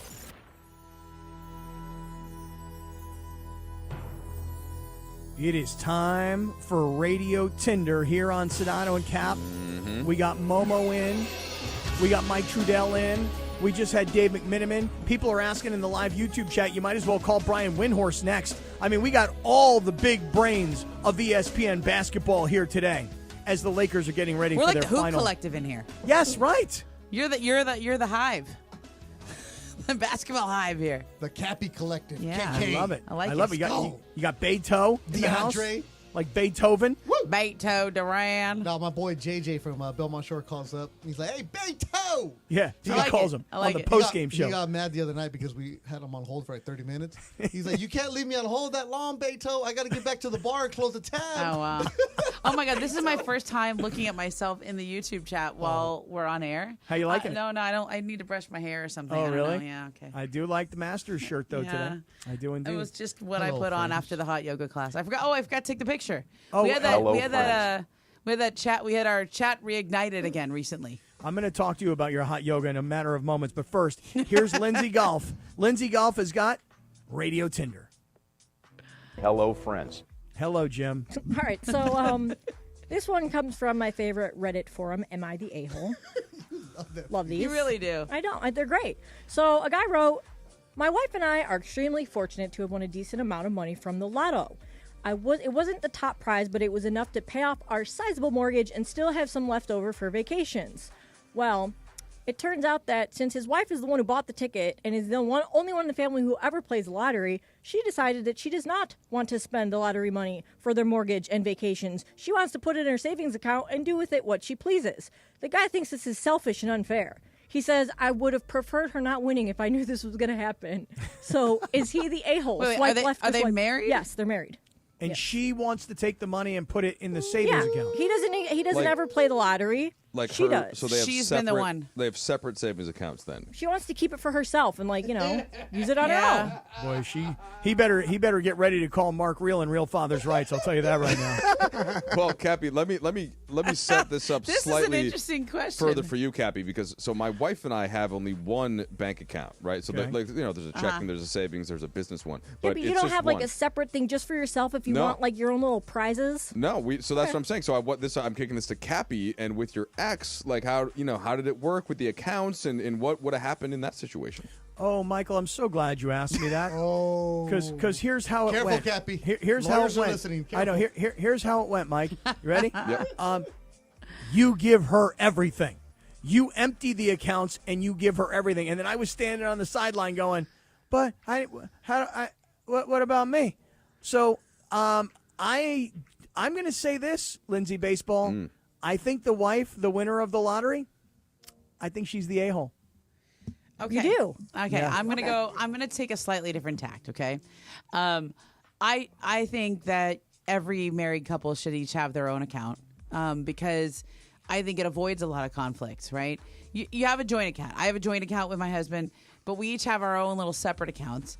And the one thing you want to avoid with your in terms of financial things is somebody who is kind of looking at every single purchase and scrutinizing what you do. I don't want you to be like. Yeah, I don't want you to be like, why did you spend $75 on smoothies last week at Juicy Ladies? If I want to spend my monies on smoothies, I'm going to do that. And I don't want you up in my business, looking at everything I spend. Now, obviously, if it's thousands of dollars that you're wasting, et cetera, then I think it gets out of hand. But if you have trust in a marriage, I think somebody nitpicking and micromanaging finances can cause more problems, and I think it is nice to have your own little account.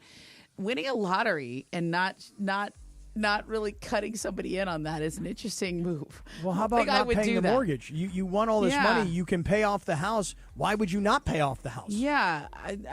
Because it's probably in his name. Well, I mean, technically, there's more to it, man. There's more to it. Well, Cappy. She's got one foot out the door. Yeah, to me, no doubt, it's not a great sign. Not a good sign, and also Cappy, what's the number?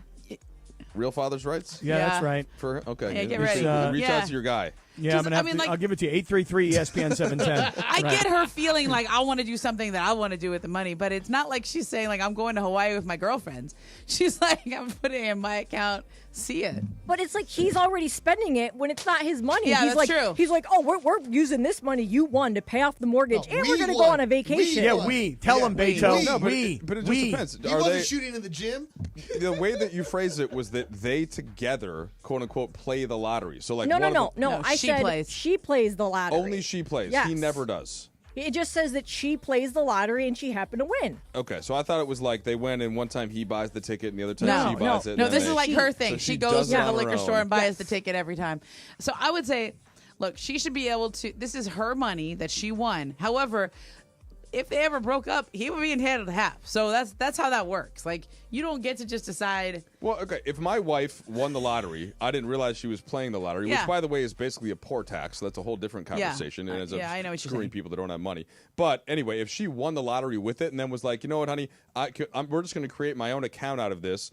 Nothing to the mortgage, nothing to the kids, nothing for soccer, nothing for school, That's nothing a little whatever. suspect. It's just for me. I'd just be like all of it? I get it. I get taking a little egg out of that. Congrats, this is awesome. But I mean, without maybe a little bit towards the mortgage. Well, I was maybe? going to say, without getting into like the logistics, it sounds like she was willing to give like some towards the mortgage, but for the most part, like it's her money. She wanted. She wants to I get it. I get what she she's saying. wants to decide to do with it what she pleases. Hey, maybe down the road or a week from now, she'll decide, hey, you know what? That's the smart thing to do is pay off the mortgage. Yeah. Maybe she wants to invest it. Maybe she wants to buy crypto. But I like don't know, man. he's already like coming up with ways on how they're going to spend it, and it's not his money. I guess the flip side of this would be, let's say let's say the woman in the marriage makes a lot more than the man.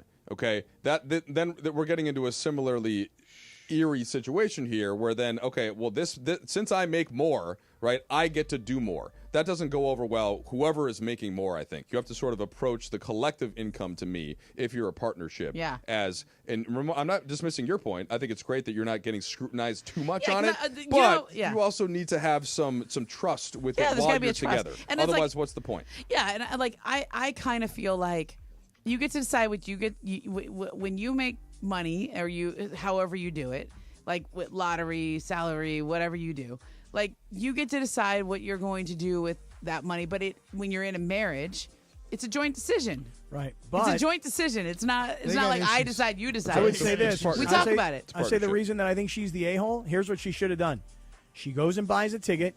She finds out that she won. She should have taken her money without even telling him. No, gone that's to the mean. bank, gone to the bank, opened up her own separate bank There account, you go. and never told him a word.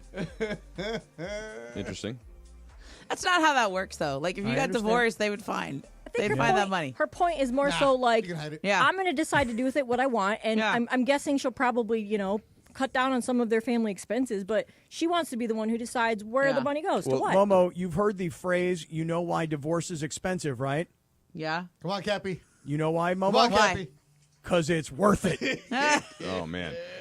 Well, Stay in your Oh, bubble, man. Trudell. Stay in your bubble. No, Lindsay, this Stay is in a your great, happy this is a life. great topic. Lindsay, this is a Oh. great topic. I have one final question. So let's say that in this case, I said earlier that maybe the woman makes more. Let's say that the man makes twice as much, right? And they both have a But job. they're both school teachers. Okay. Well, let's say that he's a principal and Okay, she's not. okay. So if he Okay. makes twice as much, should he then be able to spend twice as much on himself? That's a good point. As opposed, and she doesn't because she doesn't make as much. That's a good point. That's kind of my point. Yeah, because that's what happens in a lot of marriages. Like the woman stays home with the kids, whatever, this traditional family structure. The man makes money, and then at the end of it, the guy's like, Yeah, I'm going on a trip with yeah, my see buddies ya. to Vegas, but you can't go with but the you girls. can't go with the girl. Yeah. Yeah. And the woman's like, well, I stay home and raise your children and Yeah. keep the house, like whatever it is. See, I will say that is how my sister and her husband are. Like, she feels that since he makes more money, if he wants to go out and buy a brand new truck, he can go out and buy a brand new truck because he makes the majority of the money. Obviously she still has her car and her things and whatever, but he makes more money. So, like, she wants him to be able to feel like his money is being used for something that he wants, like a motorcycle or a truck or whatever the case is. She's always been like that. Okay, and look, and that's Sounds- and if sounds that's like this if that's marriage good is for the about two over. of them, Yeah. then that They're works, done, right? Cappy. Yeah, No, sounds like that's- this marriage is about done. Yeah. Well, there you go. That was a good one, Linz. Yeah, I like that one. That was a very good one. All right, there you go. There's Radio Tinder. And I'll say this. We haven't really gotten into it. And while we still have Mike, I really want to jump into the playoff scenarios and what happens assuming the Lakers are going to win tonight against Houston. We'll get there in a matter of moments. But before we do, I got to just tell everybody about my great friends at Ocean Subaru of Fullerton. I am such a huge fan of the Subaru brand. I always talk about the safety. They are the safest vehicles on the road. The technology, everything is 2025 and beyond, everything you would expect in a brand new car. Reliability, these things just will last forever. And the all-wheel drive. So if you're going up to the mountains of Big Bear, if you're going up to Mammoth, if you're going on a road trip, they talk about chains or four-wheel drive, you got the all-wheel drive with your Subaru. And I always say that, they look small, but on the inside they feel big. So they're spacious and they're sporty. It's really a perfect car for an active lifestyle. I've driven the Solterra, the Crosstrek, the Forester, and I've loved them all so far. And you got my man Omar at Ocean Subaru of Fullerton. And I thank Omar all the time for his 20 years of service in the U.S. Army. And when he got out, he said, I'm not sure what I'm going to do. And then he got into the car dealing business, and he started to love the art of the sale. And beyond the sale, it was getting people into the right vehicles, making them happy, being safe for their families. And now Omar is running all of Ocean Subaru of Fullerton, and they are focused on getting you into the right vehicle for your family. They are the best Subaru dealers in all of Southern California. Ocean Subaru, conveniently located at 1100 South Euclid in Fullerton, right off the 91 freeway. You won't miss it. It's huge. It's beautiful. It's bright. You're going to love it. So go to oceansubarooc.com for more information. That's oceansubarooc.com. And don't miss the Subaru A Lot to Love event. It is on right now. Ocean Subaru of Fullerton, where every journey starts with love. ESPN LA is hitting the road. Tune in Monday, April 14th to Sedano and Kap as we broadcast live from SeaWorld San Diego. We'll explore the nation's largest standalone jellyfish exhibit, the all-new Jewels of the Sea, featuring awe-inspiring jellyfish, and set sail on a flavor adventure at the Seven Seas Food Festival. Don't miss the action, the fun, and maybe even a few surprises. Monday, April 14th, 3 to 6 p.m. Live from SeaWorld San Diego. SeaWorld San Diego. Open your world to something amazing. Wildfires don't just destroy homes. They leave families terrified. It looked like someone had dropped a nuclear bomb out today, and I couldn't recognize the streets. If the Eaton fire took everything, call Jacob at 844-24-JACOB or visit him online at calljacob.com. Call Jacob. Baseball's my favorite sport because you can fail 70% of the time and still be a legend. Like my diet. Now your top reasons to visit Morongo. Big League Gift Giveaway. Get a pickleball set when you earn 500 points on your rewards card. The 15th. Number 2. The Good Times Pizza Company's brick oven cooks your crust to perfection. Get it to go today. And the number 1 reason. Desi Banks. Live April 25th. Get tickets now. Morongo. Good times. Quarterback Jordan Love isn't just on Green Bay's team. He's also on the American Family Insurance team. Because like us, he believes in dreaming fearlessly. Just chase your dreams and don't let nobody hold you back. And we help protect those dreams with the right coverage so you can dream fearlessly. American Family Insurance. Get a quote and find an agent at amfam.com. Products not available in every state. American Family Mutual Insurance Company, SI, and its operating company, 6000 American Parkway, Madison, Wisconsin. Relief from hip and back pain can be a reality when you work with the experts on a mobility and flexibility routine. That's why Stretch Lab was founded. Pro athletes and sports fans alike love Stretch Lab for our customized one-on-one assisted stretch sessions. Discover the difference a good stretch can make, because when your body moves better, you feel better and live better. Visit your local Stretch Lab today or go to stretchlab.com and use code FAN10 to get up to 50% off your first 50-minute stretch. Plus, receive an additional $10 off. This is Sedano and Kap on 710. Yeah. Sedano and Kap continues. Nah, really? Right now.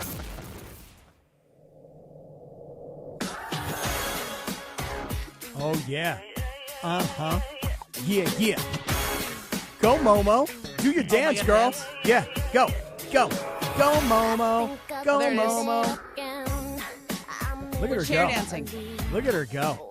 Is that you dance with the wheels? Let me see if I can do the same dance. Let me see if I got the same moves. I like Brittany. I mean, Brittany's got some Yeah. genuinely good songs. There's no doubt.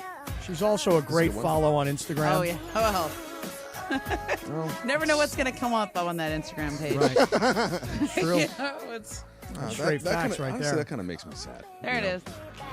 I know. And like Justin Bieber lately. It's been a thing. Saw Justin Bieber the other day on Instagram. He pulled up to some like coffee shop or something, Yeah. and there was all these like paparazzi guys there, and they're all shooting video on their phone. And he just starts yelling and screaming at all of them. All you want is money. Leave me alone. All you want is money. It's like, yeah, is this new to you? Like, what do It you? is. Did you just get famous? Yeah, but you can't turn it off. Like, okay, if you're Justin Bieber, how do you make them go away? You have to like move someplace completely out of LA, right? You have to Don't move. go where the paparazzi are at. Don't have your agent call the paparazzi and say, "Hey, Bieber's going to go get a coffee at this time." Tell him, Beto. Tell him. But I don't think they're doing. I think he's. I Doesn't think seem like a he's Bieber got a. move. He's got a tail. He's in a bad spot right now with a lot of other What's wrong stuff with him? that's going on. Yeah. Okay. Like what? I have no idea. I have no I don't know. exposure. He's None of us somehow know enough to connected to that. judge No, what I have no everybody's going exposure. through. Zero exposure. Just unfollow all those people, Kathy. No, But, I like Brittany. Cleanse your timeline. I help No, you. no. Listen. My favorite guy that I follow on Instagram is this guy called the Real Tarzan. Yeah. You follow him, Momo? I think I do. Yeah. Hold on. He's Hold a on, guy hold who on, deals Is that with the like. guy who eats the meat? No, he's the guy. No, that was the something king. I don't remember Yeah. his name. This is a guy who deals with really super Liver King. dangerous. Yeah, right. This is super dangerous venomous snakes. Oh, And yeah. this- Oh, wow. He's got 13 million followers. Oh, this guy's unbelievable. This guy is incredible. He is like a snake whisperer. He's got the most dangerous snakes on the planet, and he's right there messing with all these snakes. I love it. And I'm petrified of snakes, so that's why I love to watch this guy. I also know because he's jacked, Cappy, too. Oh, yeah. Well, I mean, that too. He's swole AF, as you would say. Right. I mean, he's on the creatine. I can tell you that right now. Yeah, and then some. Mike Trudell, do us a favor. Yeah, Tell us, just kind of go through if you can, because this is kind of your world of analytics and scheduling and all these kinds of things. The Lakers, let's assume they're going to win tonight because it looks like Houston is resting a lot of their roster. So if the Lakers win tonight and they're locked in on the 3, could you kind of go through what you think the playoff scenarios might be? Well, so the Lakers, yes, if they win one of these last 2, of course, they lock in the 3. What we won't know until Sunday, and probably literally at the end of the Warriors and Clippers game, is who their first-round opponent will be, who the 6th seed would be. It could still be any one of 5 teams, right? Denver, the Clippers, the Warriors, the Grizzlies, or the Wolves. Now, you can go through the remaining games, and I have done that, and you can guess, all right, well, if things go sort of as I might expect, and let's say Denver wins out and the Clippers win out, then the Lakers would play the Wolves. But if the Clippers lose to the Warriors, then they could play the Warriors or the Clippers, depending on if Denver beats Houston. So it's not even worth going through all of the permutations right now, Cappy. The point is the Lakers control their own destiny to secure the 3. They have to do that. Then they have to watch the remaining couple of games tonight and Sunday to find out who they're going to play. Can I vent? Can I use this opportunity to vent a little? Please, feel I was free. doing this off air, but I'm just going to do it hear here. it. Talk to us. So we got our playoff assignments coming up, and it looks like the Lakers are going to play the Warriors in a first round series, which the content. Well, that's like 25% chance. That could be any one of those other 4 or 5 teams. But so. I really hope that doesn't happen.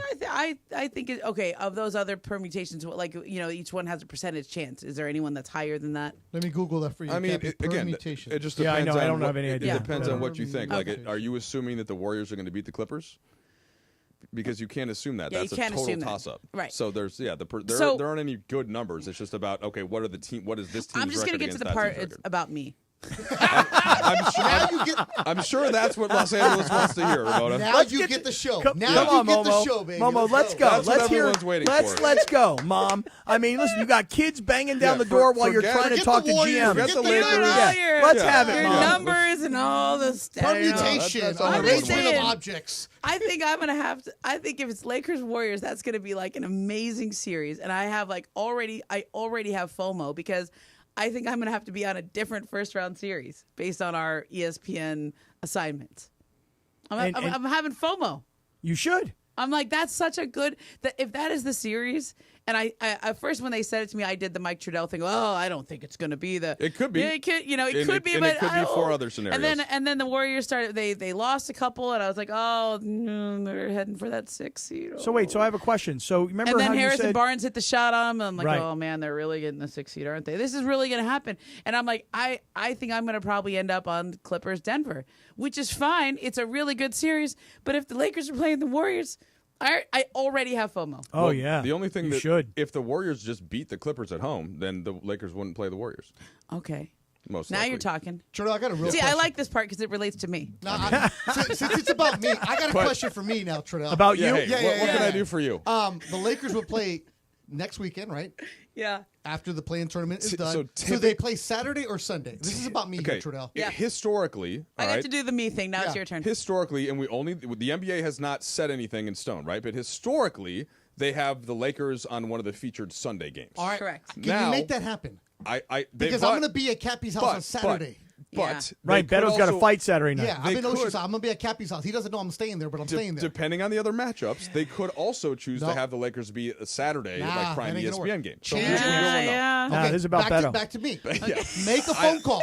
I would say because you're hosting Laker Talk Saturday. I would like to know right. too. I mean, look, the only part Let's I'll say. make it about you. It's your turn. Yeah. Mike Trudell, your turn. You Selfish. I'm not making it about me. Oh, come on, make it about you. I mean, okay. Me. What would I enjoy the most would be for the Lakers to play the Wolves so that I can go to Minnesota. Yeah, you see that? There you go. But that could also present On itself Sunday, in the and West. Ramona won't have FOMO because Hold it's the on. Wolves. Right. Yeah, we all win. But the best case scenario for me would be the Lakers meet the Wolves in the Western Conference Finals. That would be better. With the Wolves somehow sliding to 7, taking out the Rockets, Oh. then taking out the Thunder. You got complicated, bro. Actually, wait. They would need to be in the 4 or 5, so they could get up to the 4 or the 5, Yeah. take out the Clippers or the Nuggets, then take out the Thunder, then see the Lakers in the conference finals. That would be Why would it be better for it to be the conference finals? Because then he could A, go home, and then B, the Lakers have a better chance of getting to the championship. Yes, and yeah, exactly. You get a playoff share? No. I do not get a playoff share. Hey, do you get a ring? Yes. Like a broadcaster Cool. ring? I have No, three, you I have get 3 a rings. broadcaster ring, right? That's awesome. It's it's the team ring. Yeah, the team ring. That's yeah, awesome. That's Good cool. for you, Yeah, man. yeah. All right. You work hard. Is there anybody else, Lindsay? Would you like us? Anybody to, else have personal Yeah, needs? that we can work out on air here. I mean, Yeah, I right. really, really would like the Lakers and the Cavs to face off in the finals. Oh yeah. That would be now very we're talking. convenient You and know fun. what? Now we're As talking. a content person, I Cappy would goes also to like Cleveland. that. Yeah, it's a That good would be storyline. Great story. And that would I make root James for the Worthy story. happy because that would mean Yeah. the Celtics would have lost. Yeah. Exactly. Yeah. If the Lakers Okay. are in Cavs, does Sedano and Cap go on the road? Oh, we have to. Oh, we have to. 100%. I think you We do. have to. We've 100%. already decided this. You know Yeah. what would Yeah. make JJ Redick happy? No doubt. If we're What? only talking about Cam Whitmore and Tari Eason and the Rockets tonight and the Lakers locking we trying in to make and not overlooking today's game and only thinking about the Rockets getting a win and Well, we're securing being the selfish, number 3 Mike. spot. Hey, We're being JJ. with selfish that- here. And with that, I'm out. All right, he's gone. Me too. Bye, bye, bye. DeAndre, is right. there anything that would make you happy? Oh yeah, if the Lakers were to play on Sunday for next week, that would make me happy as well. You know Trust what me. Yeah. would make Dr. happy? If he was in town Sunday for my dinner. Oh yeah, I know. Sorry, I know. sucker. Damn. Hey, I want to remind everybody to make sure you're with us on Monday because we're going to be broadcasting live from 3 to 6 from SeaWorld San Diego. You can follow all of our social media, and you can tune in for a chance to win a family 4-pack and a night at the family-friendly Paradise Point Resort and Spa, just a couple of minutes away from the park. SeaWorld San Diego. Open your world to something amazing. We're all going to be there on Sunday, and then we're going to have a great show on Monday. So make sure you're with us this upcoming Monday. All right, here comes the 5 o'clock hour, including the 30-minute commercial free. This is Sedano and Kap on 710 ESPN.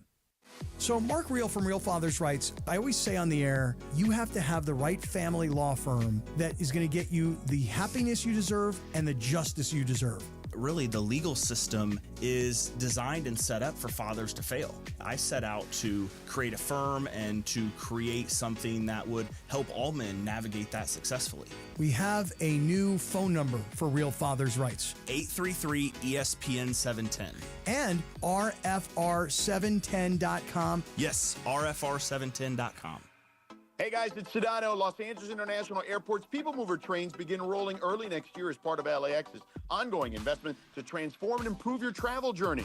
The People Mover train will quickly move guests between all terminals, the new consolidated rental car center, metro trains and buses, economy parking, and a kiss and fly lot. The trains will make it simple and fast to get to your LAX destination in 10 minutes or less. And trains depart every 2 minutes, beginning in early 2026. Learn more on this website, lawa.org/ESPN. Is it time to sell your home? Maybe you want to downsize. Maybe you want to move. Or maybe you inherited a home that you just don't want to hang on to. Whatever your reasons to sell, call Seller's Advantage. Seller's Advantage has been buying homes for decades. Their seller reviews speak for themselves. They're just people who buy from people, and they'll provide you a custom solution that works for your needs. They offer and will buy with cash, and they close in days. The great part is you don't have to worry about spending any money on repairs, preparing your home to be shown, or having people come in and out. And there are no agents, just a great offer and an easy experience that will give you the peace of mind so that you can walk away happy. So if it's time to sell your home, call Seller's Advantage for a free, no-obligation offer today. 888-390-AS-IS, 888-390-AS-IS, 888-390-2747, or visit sellersadvantage.com. DRE number 01961658. Don't worry, sell happy with Seller's Advantage. 710 ESPN, your home for the 17-time world champion Lakers. KSPN Los Angeles, a good karma brands radio station. This is the city, Los Angeles, California. It's 5 p.m. in the Southland. Turn it up, man. Time to blow that 5 o'clock whistle with Sedano and Cappy. That's right, it's the 5 o'clock hour on Sedano and Kap. and it's time for 30 minutes nonstop. Sedano and Kap on 710 ESPN. With fun and frivolity, tomfoolery and hijinks, and Cappy doing his thing, thanks to our friends at Real Father's Rights. Real Father's Rights, the father's rights attorney. Visit RFR710.com or call 833-ESPN-710. Let's do it, 5 o'clock in the Southland. 30 minutes of nonstop Sedano and Kap starts now. You ready for this? And time for the Real Father's Rights 5 o'clock hour on 710 ESPN. Let's do it, Jack. Bing, ba-dum, bum, yeah. Boom, bing-dum, bum. Ding, da-da, ba-da, ba-bick-a-doom, ding-dum, bum. Yeah, 5 o'clock hour. Guitar. I know, I see you. You're killing it. Now, here, check out my bass. See how I slapped the bass right here? I don't know what happened to my YouTube. It went away. I'm just looking at the Gafote guy the whole time. What happened to it? Oh, it's coming back. Delay. It's a delay. It's a delay? It's a delay. You'll see me Okay. slapping the bass here in a Okay. matter of moments. Bing, ba-da-bum, yeah. Do, da-da, bing, ba-da, ba-bicka. Ramona is in for Sedano. There you go. There you go, Cappy. I see now. Beto has taken off.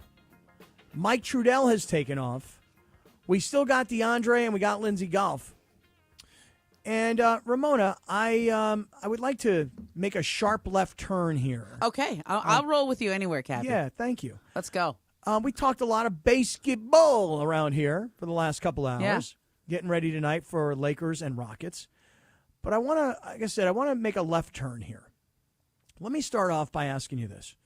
For all the years that you've worked on ESPN, you've been visible on television and so on, do you have a decent or even beyond decent, or none for that matter, do you have a relationship with Stephen A. Smith? A little bit. Yeah. Okay. So I don't have much relationship with Stephen A. Smith, but many years ago, Stephen A. and I used to do a Saturday morning radio show together. Oh, I like this. I didn't know this. For how many episodes? How long? For real? Oh, yeah. So, as a matter of fact, you guys will get a kick out of this story. So our boy Chris Morales, the very first time he was ever on a board, this is Chris at probably 18, 19, 20 years old or so. They told Morales, they go, hey, you're going to run the board on Saturday morning for the Stephen A. Smith, Scott Kaplan morning radio show on Fox. So his very first day of ever pushing the buttons and running the board, it's me and Stephen A. And a lot of times, Stephen A. would be back in these days, as I recall, in Philadelphia, and I was here in Southern California. And then probably like once a month or so, we'd get together in L.A., and we'd meet up early in the morning, 5 o'clock in the morning. We'd run down to a Starbucks. We'd come back to the studio. We'd do 3 or 4 hours on the air. And it was great because, you know, we were both much younger, you know, but both very aggressive, both willing to talk about any topic, and both really wanting to jump into controversial topics, you know. So I don't know Stephen A. today the way I had a early stage. I want to know about early Stephen A. This is interesting. Well, I can remember one time he and I, this is actually kind of funny that LeBron is still playing. Yeah. When LeBron was leaving high school and was going to be the first overall player taken in the NBA draft, Stephen A. was telling me, this guy is going to walk into the league and he will be a top 5 player as an 18 or 19-year-old kid. And I was like, wait a second, hold on. Like, I see him in high school. I'm watching the high school games on ESPN. I'm seeing him on the cover of magazines. I understand, you know, this was the days, Ramona, when guys could leave high school and go right into the NBA. But I was like, come on, Stephen A. I'm having a real hard time believing that this kid's going to walk into the league and he's immediately going to be a top 5 player. And Stephen A., being an NBA reporter, somebody, you know, even though he's a columnist, the Sixers, right? He was telling me, no, you don't understand something. I've been following this kid, and you don't quite get it.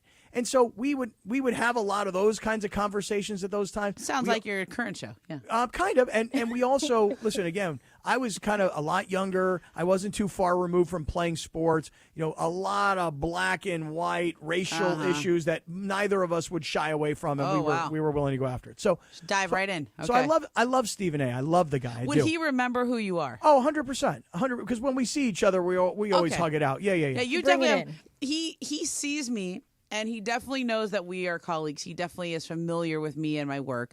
When he has me on his show, I get a hell of an introduction because that's how he does it. Like, just does a great job on ESPN, right? Like, I get that whole thing. Does he say something like, this brother can cover the NBA? I mean, not that exact wording. Okay. I wouldn't She's not a qualify. brother. Yeah. Does he say, this sister right here something can like cover that. the NBA? I think I more get like a lady. He calls me like a lady or something. This woman. That's good. I like that. But he's very respectful, and I would love him as my hype man because he's great at that. And in the intros, but we don't like hang out. We don't go to dinner or anything. Like when he's at games, I kind of try to leave him alone a little bit. I say hello, but I feel like he has to be on all day long. Like he's on 1 million hours a day. Yeah. So the reason I brought this up is for this reason. Okay. So I love Stephen A. I admired his hustle from the beginning. Yeah. You know, when I think to myself, you know, what did he do versus what did I do? And I just know that, especially back then, I was starting a family. You know, I had my first kid. I was knocking them out one after the other. I had 4 kids, and I was not nearly as ambitious, to be honest, as he was. And he's been, you know, very honest and open about the highs, but then also the lows. And then sort of the rebuilding of his career. And now the fact of the matter is Stephen A. Smith is the most influential voice in all of sports media.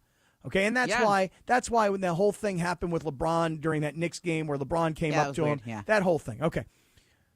But what I'm fascinated by, and this is what I wanted to get to, what I'm fascinated You're by... like me with my 3,000 word story. I was going to say, okay. geez, took you This is long amazing. enough. Yeah. Okay. Well, we took some left and right turns. And you guys aren't even messing with him with the drops during this whole story. No, not at all.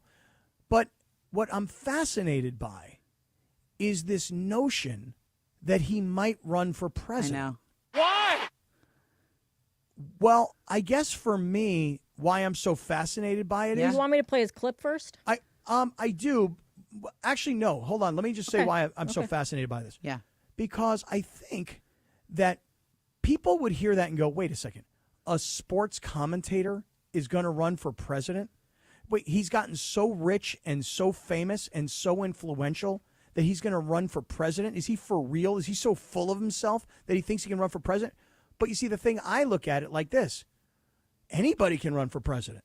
You know, if you care, if you're willing, if you do have a platform, if you do have popularity, if you do have people who respect you, if people believe in you, then what does it matter if he's a sports commentator or a real estate mogul or a guy who grew up as a career politician? I mean, I am blown away by all of this talk that he could actually maybe really run for president. What do you think about this, Ramona? I have a lot of thoughts on this, and I think he could. I know him, and I think he's like so much. Okay, this is, how do I say this succinctly? So much of who succeeds in today's world is who knows how to communicate through the dominant mediums of our era. Okay, so what are the 2 dominant mediums? Social media. I think if you're really good on social media or you produce content that cuts through on social media, and television is still a pretty big media platform. And Stephen A. is outstanding at both of these. He's outstanding. He knows how to say things that cut through. He has enough reach now. He has enough name recognition. And I feel like so much of what works in our today's, I would say this is an attention economy. Whether you're a YouTuber, whether you're a Facebook person or a Instagram or TikTok or whatever, it's an attention economy. He's great at getting attention. He's great. He is great at it, and he's a fantastic communicator. The way he can, like, you and I feel like you're entertaining when I listen to you, even if I have no idea what we have done on the show today. What have we talked about? I'm not sure, but it's that's what you're supposed to do when you host a radio show. People are driving home on a Friday. There's probably a lot of traffic. It's almost spring break for a lot of people, or they're coming back from spring break. Like, our job is to entertain you while you're in your car or while you're watching on the YouTube, and be fun to listen to, and leave you with something that you take away later and you don't even remember where you heard it, but you heard it, whatever. Stephen A. does stuff like this every single day on 5 different mediums. Right, he's everywhere. He's amazing all the time. I know he's the guy is unstoppable. Yes. And the thing about it is this, is that, you know, when you work for ESPN or when you are just a sports personality, a sports media personality, 98% of people in our industry will shy away from talking about politics because it's controversial. Yeah. And the fact of the matter is this, is that if you had a political opinion, whatever that may be, you will guarantee piss off half the people. And what will happen is half the people will go onto Twitter and say, I'll never listen to you again. How dare you say that? You know, or people will go onto the YouTube chat and they'll say, I'm leaving. I'll never talk to you guys again. And so you're guaranteed to piss off half the people. And so that's why, more often than not, sports personalities and sports mediums, they don't want their people talking any politics because it's just too divisive, and more so now than ever before. But what Stephen A. has done is he's gotten so big and he makes so much money, and he's now got so much power that he's been able to say to the executives at ESPN, hey, look, I talk sports, and I'm passionate about NBA basketball, and I'm passionate about NFL football. But you know what? I'm an American, and I care, and I actually have passion about all these other things. So now what he's doing is he's playing politics in a weird way because he shows up with Chris Cuomo on whatever channel he's on now, Sean Hannity on Fox News. Yeah. He's everywhere, and he talks about everything fearlessly. Yeah. And so today, here's what prompted all this, Ramona. I'm driving down the road today.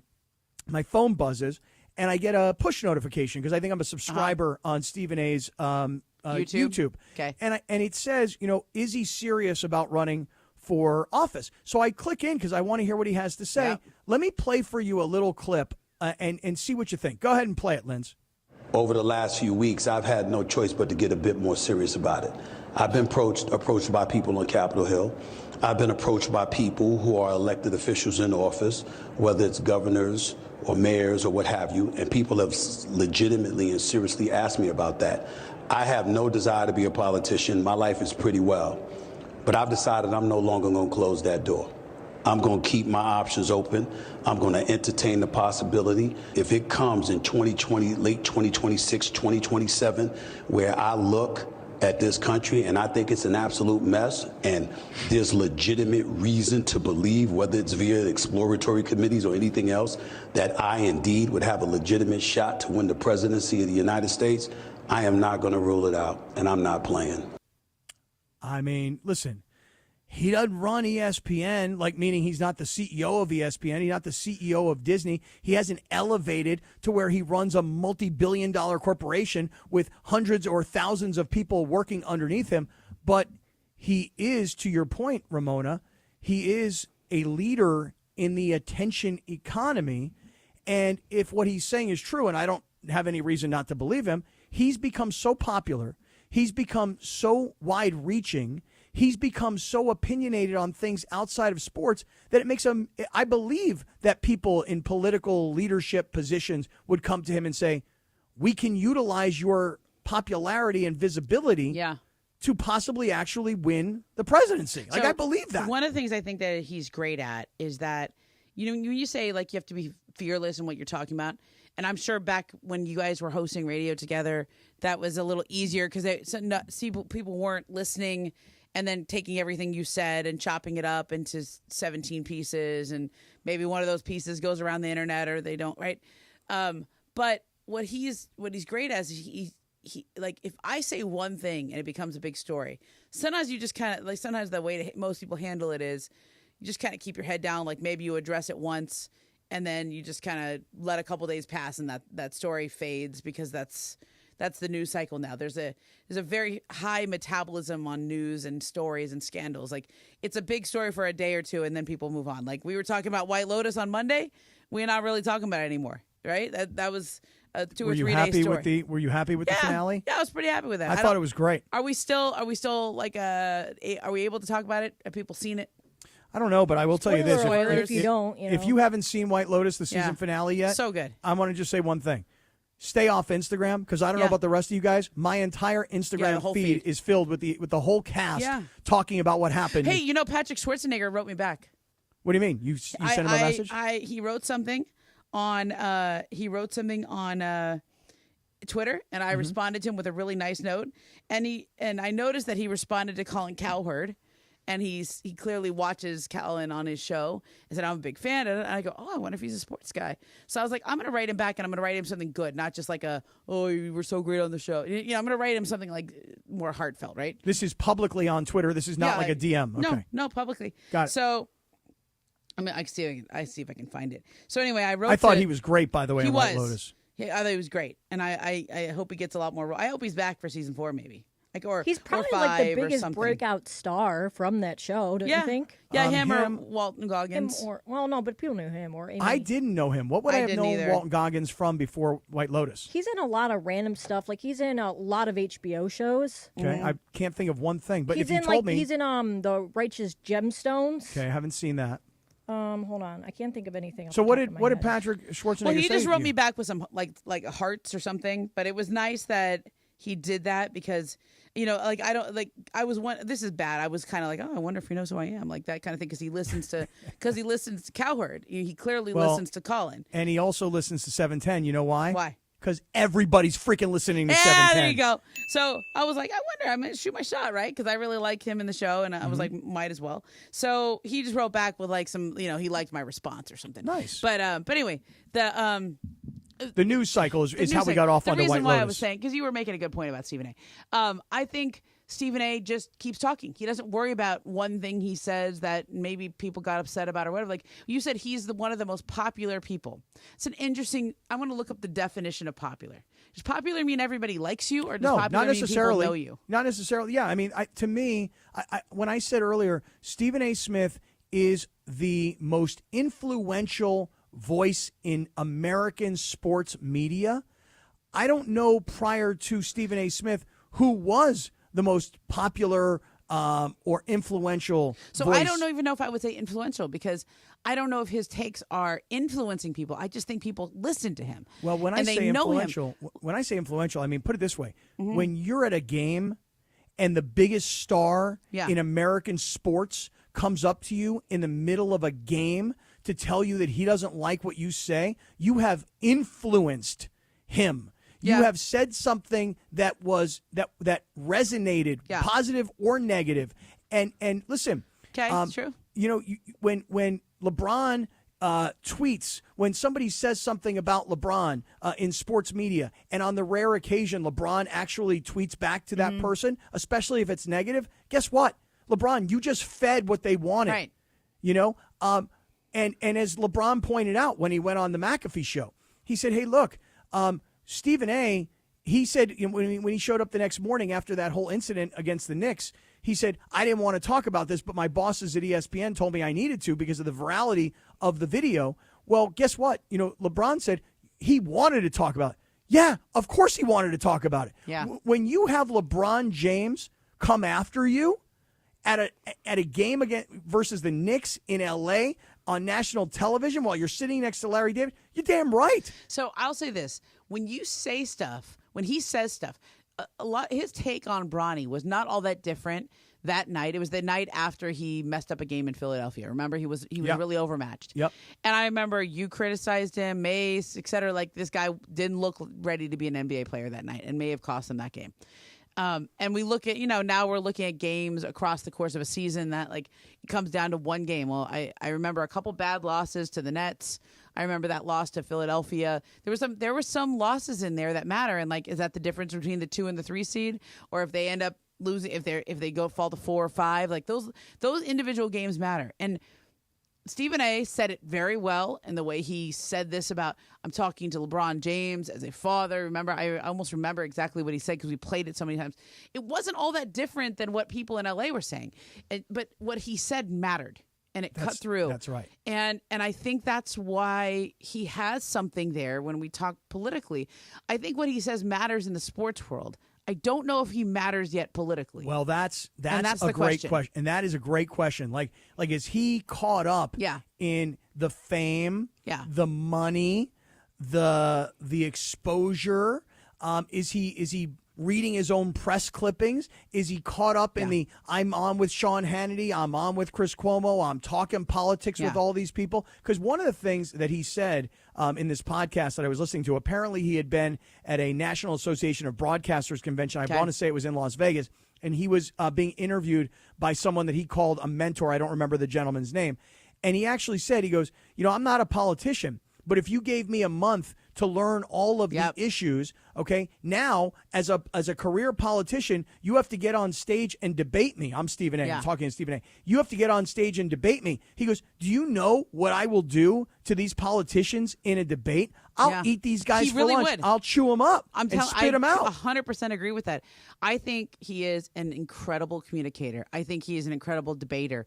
He is when he used to, when he was kind of on his comeback tour, right?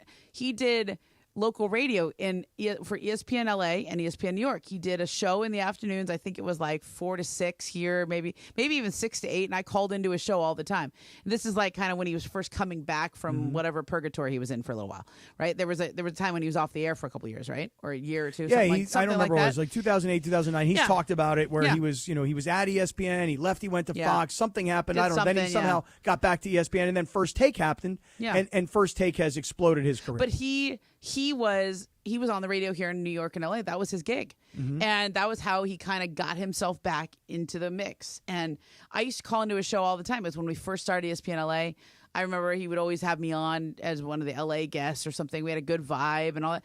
And we would be talking about literally anything. And I always was amazed that he could do a few hours of New York radio and then transition and have the command to do LA radio and know the issues well enough to host a show in each city. I mean, that's not that easy to do, to come across for hometown fans. Like when you're hosting a national show, you make it a national perspective, right? When you're hosting a local show, you got to really dive into the nitty gritty on these things.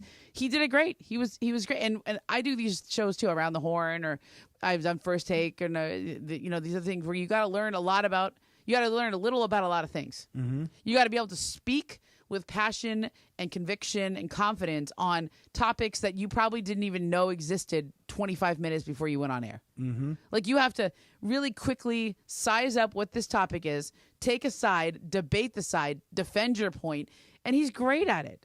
Like, I mean, there's very few times when, like, I'm good at pretending like I know something. Like, let's say I go to a radio show and I in Toronto or something, they asked me about the Raptors. I'm like, I know a little about what's going on with the Raptors, but I'm not in the weeds like those guys are, But you got to be able to like kind of fake it till you make it. You got to know enough to sound like you know what you're talking about. He does this every day for hours a day. I am just blown away by the guy. Yeah, I me too. I have so much respect for the hustle, and I actually love the fact that he is saying, you know what, I talk sports, I debate sports. I've been a sports personality and media member and journalist for all these years. But guess what? Now I'm in my late 50s, and I've made a lot of money, and I've got all this fame. And you know what? Maybe I can take it and reposition it to be even more influential and actually help, rather than just say, hey, you know what? Because one of the things he talked about today was,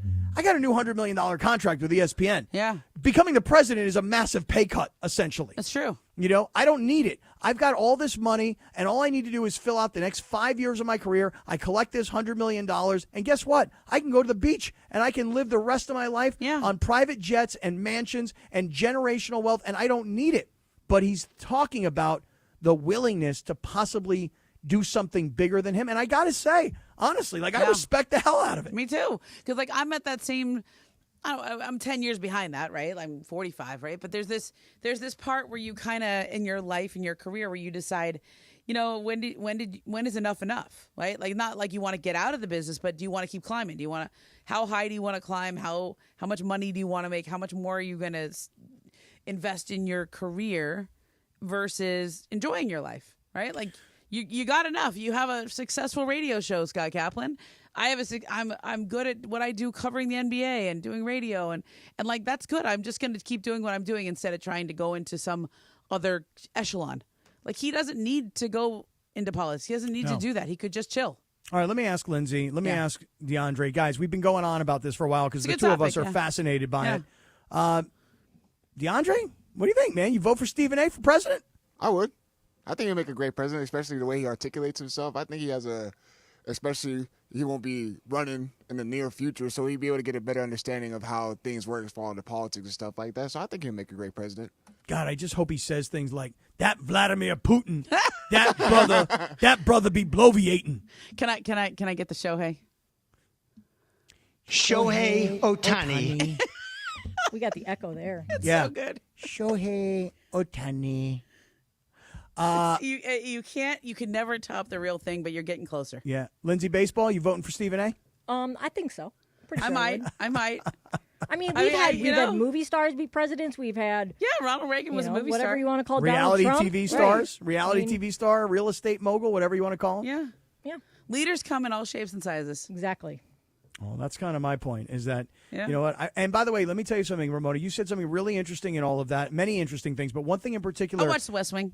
Yeah. I watched The West Wing. I know how to talk politics now. Well, but the thing is that you also talked about the news cycle flushing things. Yeah. And how, Monday, everybody's talking about White Lotus, but by Friday, nobody's talking about White Lotus. It usually takes 24 to 48 hours for the news cycle to flush things, which is why you have to, be able to withstand the pressure of the first 24 to 48 hours. And once you withstand it, then things will move you realize on. it's not that big a deal. Right. Not everybody is beating up on you. It's just the world of Twitter. And honestly, while you're in it, somebody gave me really good advice once. I was in one of those. Okay, and I was like, oh man, Twitter's all over. You're kind of one of those feel. And a really good friend of mine, he goes, when you're in that moment, things get really loud. Things get real loud, and a lot of people get freaked out by how loud it gets. But I promise you, in 12 hours, it's gonna the noise will die down. Just know it's going to the other side. Well, but we're still in the middle of a controversial news cycle regarding this show, where one of the members of this broadcast is still just getting annihilated in Twitter. And by the way, in my opinion, I'm going to say it right now, rightly so. DeAndre, the circle of trust has not exactly forgiven you after what you did to them yesterday. Here we go. Oh, What did yeah. you do? Oh, you I didn't don't hear know about this, Momo? No, oh, see, yeah. See, Oh, that's yeah. another thing. It can be so loud and so important, and and then somebody's like, yeah, what happened? I missed all that. Yeah. Here well, we go. let me tell you what DeAndre did. DeAndre, at 9 o'clock in the morning, went onto Twitter and invited the Circle of Trust to come play pickup basketball with him and his boys, right? Yeah. And then at 9 o'clock at night, when DeAndre and his boys showed up, guess what? Nobody in the Circle of Trust showed up. So DeAndre comes on the air yesterday, and he starts ripping away at all these guys. And he starts just jumping all over them. You guys think you're ballers? You guys think you're cool? You guys think you can play with a young buck like me? Hell to the nah, right? And then all the guys in the Circle of Trust were like, hey, DeAndre, at 9 o'clock at night, we're stoned and going to bed. Yeah. So they are not, DeAndre, I mean, I hope you're okay, man. I mean, the news cycle will flush. I thought, it's a new day. I thought they would, get over it, but obviously they're still in their feels about it. Well, yeah, they're pissed, So what did man. you say that was supposedly so bad? No one showed up? All I said was, you guys are talking all this mess, And about you as didn't far show as up. us, all of us, as far as socials team and all that stuff, about our skills at basketball. And I said, none of you guys showed up. I gave an open invite out. I said, hey, come hoop. If you guys really want to come hoop, you guys talk all this mess. You guys really think you can play basketball? Come hoop at 9 o'clock at night. And none of them showed up. That's all I said. I didn't diss any single one of them individually. No, not individually. You dissed them all collectively. Oh. And then you know what happened, Ramona? What? You know what happened? There was somebody shooting video of DeAndre playing basketball. Oh, boy. And do you know who Josh Martinez is, who works at the station? I'll say yes. Okay, say yes. Okay. Josh is about 5'9". He's kind of thick. He's more into MMA, And Josh hit a game-winning Luca-esque shot right over DeAndre. So now, he did. Okay, good for him, yeah. DeAndre is calling out all the Circle of Trust. And then what happens? You know what they told him yesterday, Ramona? What? DeAndre washed. Yeah, they call me washed. They say he washed. Oh, my Washed gosh. now. Yeah, I got the wash talk now, yeah. I'm trying to find all this on the Circle of Trust. Oh, it was crazy. Communities. Let me go to communities. Sedano Well, you might Kap. get it all lost between the fight that's going on between Dead Meow and Crypto Ray. There's that's a whole other controversy. Okay. This is what happens around It's here. okay. Ramona. It's okay. I'm looking at the YouTube chat. So and now I'm doing a lot of scrolling today. DeAndre, I got a question for. Were what was your expectation? How many people did you think would show up? I thought at least 2 of them would show up, 2 or 3. I didn't, because like I said, 9 o'clock at night, it is late for everyone. I'm still young. I'm able to go out and do whatever I can. See, he just called them all old. See that? He took I another shot at him. I did not. He did. He just took another shot at him. And it's Big also E's talking to you. we live in LA, so nothing's close. Like, you could be like, let's hoop, and people are like, oh, dude, that's an hour and a half drive from me. And the location wasn't really the best. Where was the location? We were playing at the Maps in Garden Grove, so it's not, It's a little way. But people who live nearby might be like, let me show up. Okay. Where should I take this discussion? I have an idea of where I want to take it, but I don't want to hurt your feelings. You won't hurt my feelings. Are you sure? Yeah, I'm positive. Okay. I feel like you got a good toughness too. Yeah, I do. So here's what happens. You're on the radio, and you become famous adjacent. Okay. You become almost famous. Uh-huh. You to the circle of trust and to all of us, you are a person that matters. You are DeAndre. Mm-hmm. But what's happening? Sometimes you feel like there's a lot of people out there listening, because there are a lot of people out there Everybody's listening. But it doesn't always translate into activation. Ooh. Do you know what I'm saying? Yeah. Like it doesn't always translate into like, they might tweet at you because that's easy. It's really easy. Yeah. You know what I mean? And I always get blown away when we have like a live event, or when we do a remote, and people come up to you and they're like, I listen to you all the time. And that's like, it's so nice when they come up to you. And so it makes you think that people like really like you, and they think that you're like famous or popular or whatever. Yeah. But like getting in a car, driving out to go hoop, maybe an hour and a half from wherever they live at night. I don't know if they care that much. Say right now. You know what I mean? No, you're right. Like, Say right now. You're right. Stephen A. invites everybody to come play ball. Everybody show up. Anybody show up? Everybody's going to show up. Like, see, that's when you're real famous. Yeah. When you're real famous, you could be like, hey, I'm going to go to the Blaze Pizza, and when I just signed with the Lakers as a free agent, and like there's a whole line around the block thinking LeBron might show up. But then he didn't show up, and that's like a story 5 years later. Right. That's when you're real famous. Hey, when you're real famous, you know what they do? They have a Ken doll that looks like you, and they got people showing up waiting in line 2 days before you can even buy the Ken doll. Oh yeah, that's real famous. You're that's real famous. That's real like, famous. When DeAndre gets his own doll, that's when he'd be famous. Like, what's fun for me is like every once in a while, I go to I get recognized at like sporting events, like Dodger Stadium, Laker games, whatever. But I love going to places where I don't get recognized, like 'cause it's great. Like it's like you're I don't have to worry about it. So now I have a new issue. Okay, I'm not real famous. That's like LeBron. I'm just a little bit in our area, but my area where that was supposed to be a safe space where I can just look like a mess and nobody's gonna know who I am and I don't have to worry about anybody recognizing me or anything. It's usually hot yoga, right? It's not a lot of overlap between the people who go to my hot yoga class and people who listen on the radio station. Now there's like 3 or 4 dudes in the class that I go to that always want, like, we get done and I look like disgusting because we're like, you see those hot yoga pictures I send you guys, right?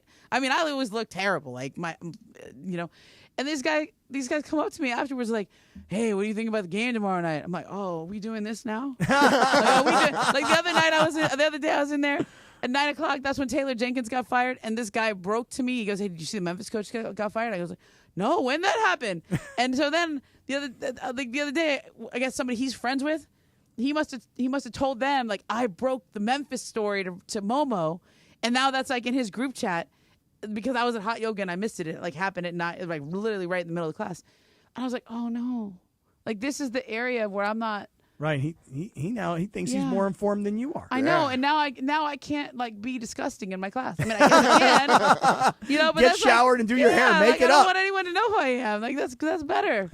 All right, Momo, that's 30 minutes commercial free, and let me have a moment to just talk to everybody about. Listen, seller's advantage. If you want to sell your home, I'm going to tell you right now, selling your house. If you've ever gone through the sale of a home, it can be a real headache. Because if you hire a realtor, the realtor's going to walk in and then she's going to go like this, he or she. Paint the walls. Let's change out the carpet. Let's move out all your furniture. Let's stage it. Let's make sure everything works. I mean, before you know it, you're like, wait, I'm going to put $20,000 into the house? Oh, yeah, don't worry. We're going to get $40,000 out of the $20,000 that you're putting in. Let me just tell you something right now. With Seller's Advantage, you can skip the agents, forget the commissions, no costly repairs. By the time you pay to fix stuff, and by the time you're done with agent fees, you could have already sold your home for a fair, competitive price without the worry of the deal falling through. And I'm telling you, we've got so many testimonials like this one right here from Chris Chavez, a real Seller's Advantage customer who said, Seller's Advantage was definitely the best company I've worked with. They offered me more than I expected, and the whole process was great. So here's what I would say to everybody. If you're contemplating selling your home, it's so much easier and faster, and you might even make more if you use Seller's Advantage. So call today for your no obligation free cash offer. It's Seller's Advantage, 888-390-AS-IS, 888-390-AS-IS, 888-390-2747, or you can visit them online at sellersadvantage.com. Big deal or no deal is next. When you're hiring, have you ever felt like you're missing out on meeting truly great candidates for your roles? It seems impossible to find them, but they have to be out there somewhere, right? Well, they're not hard to find when you know where to go. And that place is ZipRecruiter. And right now, you can try ZipRecruiter for free at ZipRecruiter.com/LA. ZipRecruiter helps 10 million people with their job search every day. And because these people are actively looking for jobs just like yours, it's easy to find the right person right away. In fact, 4 out of 5 employers who post on ZipRecruiter get a quality candidate within the first day. But if you're not using ZipRecruiter, you're missing out. So see what it's like when the impossible is easy. When you go to ZipRecruiter.com/LA right now to try ZipRecruiter for free. Once again, that's ZipRecruiter.com/LA. ZipRecruiter.com/LA. Never miss out on great candidates with ZipRecruiter. I showed up at the hospital and was told I couldn't see my children. Then I showed up in court and was told they may not be mine. Then I was accused of anything and everything. Sexual assault, domestic violence, substance abuse, you name it, I heard it. I was forced to go long periods of time without seeing my children. That experience of being wrongfully treated ignited something in me. I can look at a father and honestly tell him, I know how he is feeling. I've been there. At Real Fathers Rights, we care about your family, your livelihood, and your future.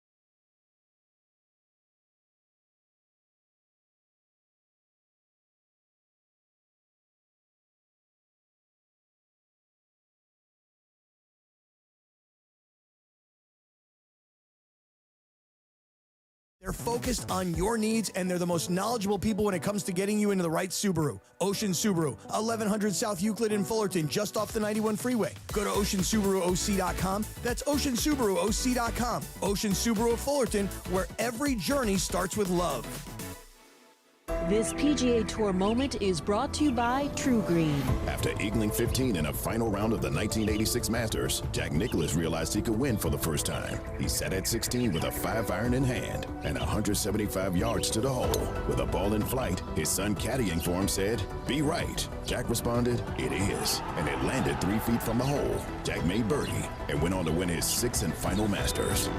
True Green, the official lawn care treatment provider of the PGA Tour. A great lawn is like a great sports team. It takes expertise and a little extra care to really stand out. That's where True Green comes in. They're the official lawn care treatment provider of the PGA Tour, so they know a thing or two about keeping grass looking like a fairway. It's more affordable than you think, and they'll even match any competitor's price. Plus, True Green backs it all up with a satisfaction guarantee. Head to TrueGreen.com today. Let the pros do the work while you sit back and enjoy the results. Limited time offer. Restrictions apply. See site for details.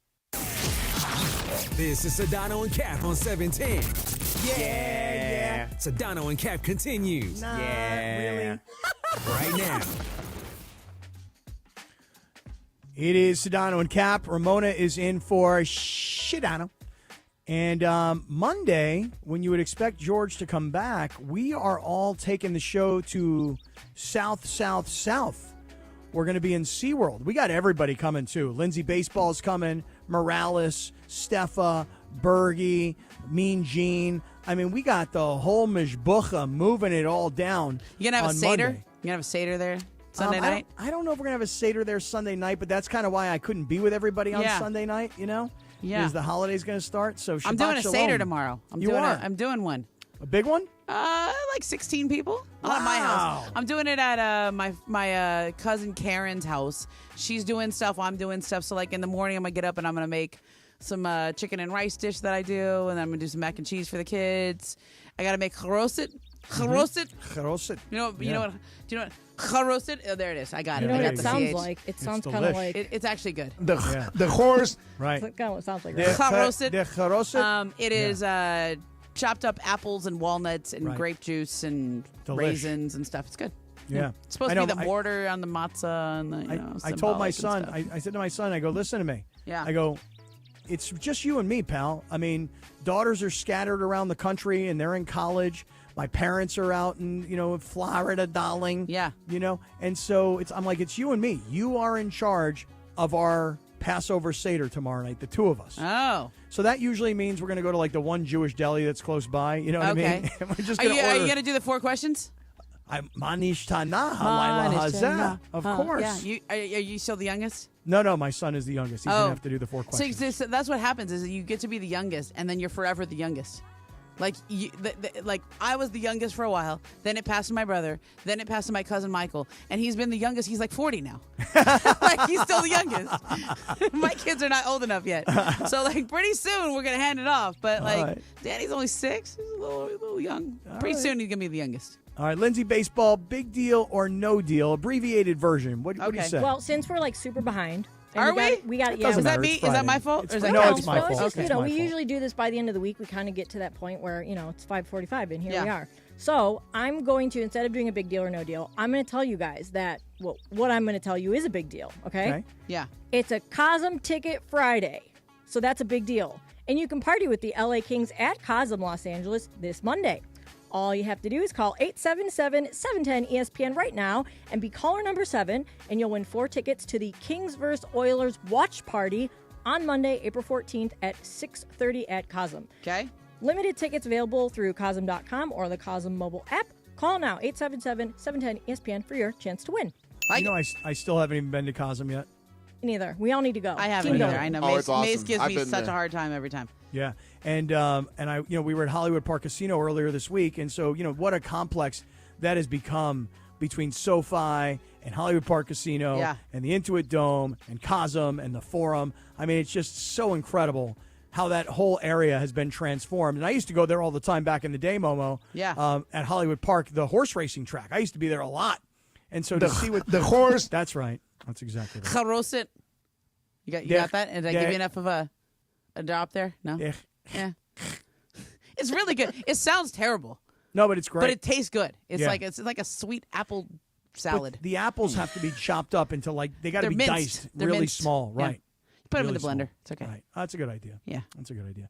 Hey, speaking about being at a place that is awesome, let me talk to everybody here for a quick second about the East Central Hotel, because I love it when our listeners, our circle of trust, all of our people, when they come into downtown LA, could be for a basketball game, could be for a hockey game, could be because you're going to a show, maybe to a museum. But you guys come into downtown LA and you hit LA Live, which is really the epicenter, the heart of downtown LA. And then you look across the street and you go, oh, there's the East Central. I hear Cap talking about it. I hear Morales talking about it. That's because that's where the circle stays when they come into downtown LA. The biggest hotel rooms in all of downtown LA. Oh, by the way, the softest towels in your hotel room. The brand new gym, which is everything you need when you're staying in a hotel. The Nixo Lounge, which is on the 2nd floor, and it's got that outdoor area where you can watch games on the TVs, but you also get the vibe of the streets, but you're up above all the action. So listen, when you come to downtown LA, you need to come to the East Central Hotel. You're going to have a great time at the East Central. And the thing about it is this. Yes, everything's about the location. I talk about the biggest hotel rooms, but I always say this. It's Robert, who's the general manager, and it's all the people who work there. It is very much a family feel. Okay, it's not a big corporate hotel. It's a family feel. They make you feel like you're at home. So book your next stay at ecentralhotel.com. That's ecentralhotel.com, the E Central Hotel in downtown L.A., entertainment's official address. Accident or injury, call Jacob and Ronnie. Call Jacob. Hey guys, what's up? It's George Sedano. I'm Doug. And I'm Damon. And we want to buy your house. Let Seller's Advantage show you how we can give you more. No fees, no commissions, and no repairs. Just a fair cash offer that can close in just a few days. Check out our Google reviews. And call Seller's Advantage today or visit sellersadvantage.com.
LAFC battle San Jose in a Western Conference showdown. Coverage begins tomorrow night at 7 p.m. on the ESPN LA app.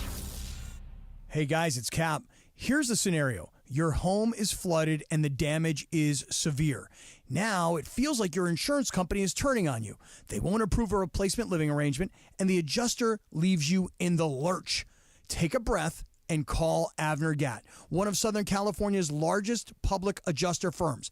Avner Gatt knows how to fight back when your insurance company makes you feel like a criminal, leaving you with no hope of getting into your home and getting it all back together. With decades of experience and a passion for helping people, Avner and his family take the call themselves. So whether you have a toilet overflow, a broken water line, a burst supply line, a broken fire sprinkler, whatever the water damage is, you call Avner Gatt today at 818-917-5256 or you go to avnergatt.com. It's 818-917-5256 or avnergatt.com. You call, Avner answers, he says hello. Your claim is our game. avnergatt.com. Quarterback Jordan Love isn't just on Green Bay's team. He's also on the American Family Insurance team.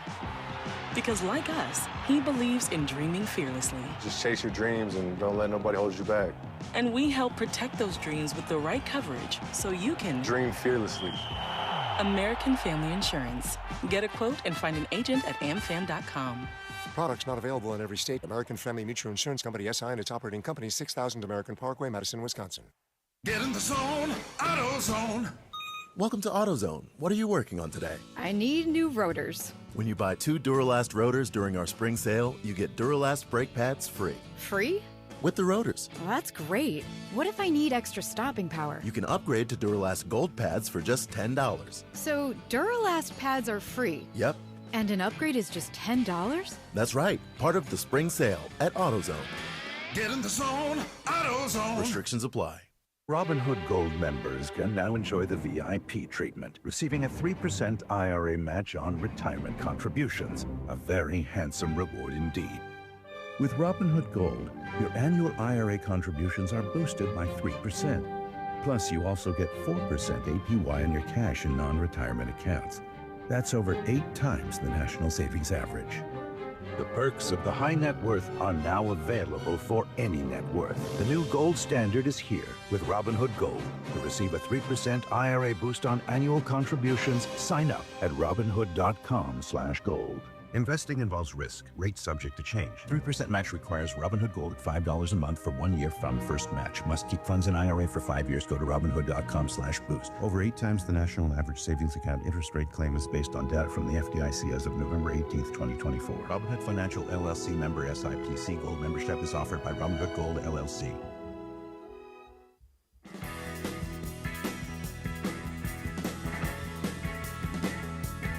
Well, that is our final segment of the week.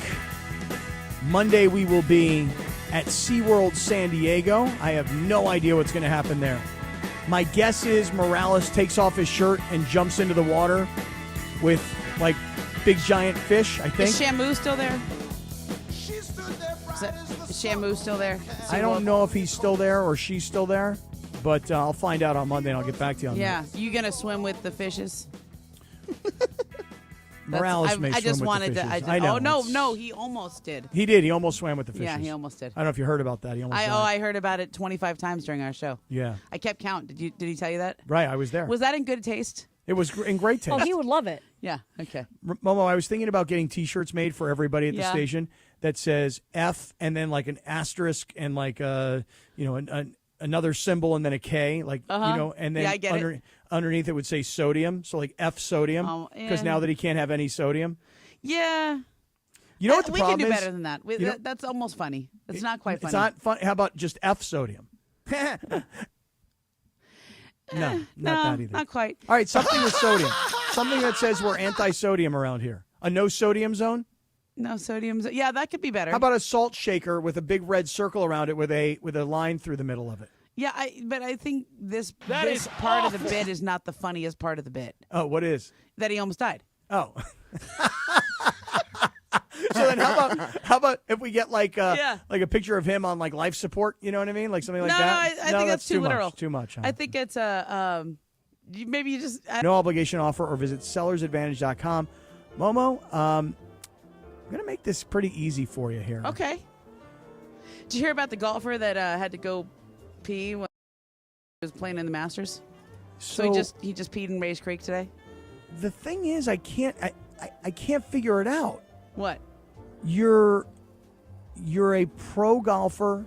You're playing at the Masters at the most religious golf course on the planet, and you're going to pee publicly, essentially? Yeah, he was like, I was hoping nobody would see me. Well, he doubled down on it. Yeah. Because then they asked him about it. He's like, I'm not embarrassed. I had to go. Yeah. Hey, listen, if I were playing Augusta and there was nobody there and I really had to go, okay, fine. I mean, because that could happen to you. You have incidents like that. Oh, listen, I mean, I might have to pull off behind one of the trees at Augusta, and then I might have to take off my sock to what do people clean do the mess. to the golfers in the room? Like, what do you do when you have to pee? There's not a lot of bathrooms on the golf course, No, right? you pee outside. You go behind a tree. You pee. What do they do on the LPGA? They have more go bathrooms. behind a tree and they squat. I guess. Cop a squat. I mean, it's like what you do when you're hiking. Cop a squat. You know, you get really good at that, and nobody sees you. I mean, if they do, it's a little embarrassing. I've had that happen once. Wait, hold on. Yeah. How much time do we have here? 1 minute exactly. Sounds Ramona, like enough. Yeah. 1 minute. You were hiking and you popped a squat and somebody busted you? Yeah, I mean, you just kind of like wave and laugh. You know, I mean, Hey, I'm peeing. Hey. I mean, it was Hey. actually worse than that. You gotta go, you know. I mean, it wasn't just that. I mean, it's a little more than that. Oh, Story. really? It's a whole story, but I can tell it a quiz. I was backpacking, and we were 5 miles in, okay? And there was like a stream, and we decided, well, there's no one up here. It's late, whatever. So we swam at night because it was a long, dusty, hot hike. And in the morning, we were like, oh, let's take a bath in the morning, thinking like it's 7 o'clock in the morning. No one's going to be up here. There was people up there. I mean, we were all natural. And then we were like, hey, what's up? There's nothing you can do at that point. I mean, you just get down as far into the water as you can, but, I understand. Yeah. I do indeed. Hey, listen, Lakers, Rockets. Lakers win tonight. I'm going. Wrap up that 3 spot. All right? Let's go, Lakers. Get this thing done so you don't have to worry about it on Sunday. DeAndre, incredible week.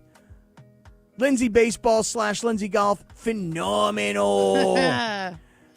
Ramona, loved it. Absolutely Me too. I love it. hosting with you. Yes, I'm such a huge fan. We should start a little jealousy thing. Yes, with Mace, right. Yeah, we should do that. Here comes Beto. Here comes the pregame show. Let's see what happens tonight with the Lakers. We'll see you guys on Monday. Peace out, everybody. Baseball's my favorite I showed up sport. at the hospital and was told I couldn't see my children. Then I showed up in court and was told they may not be mine. Then I was accused of anything and everything. Sexual assault, domestic violence, substance abuse. You name it, I heard it. I was forced to go long periods of time without seeing my children. That experience of being wrongfully treated ignited something in me. I can look at a father and honestly tell him, I know how he is feeling. I've been there. At Real Fathers Rights, we care about your family, your livelihood,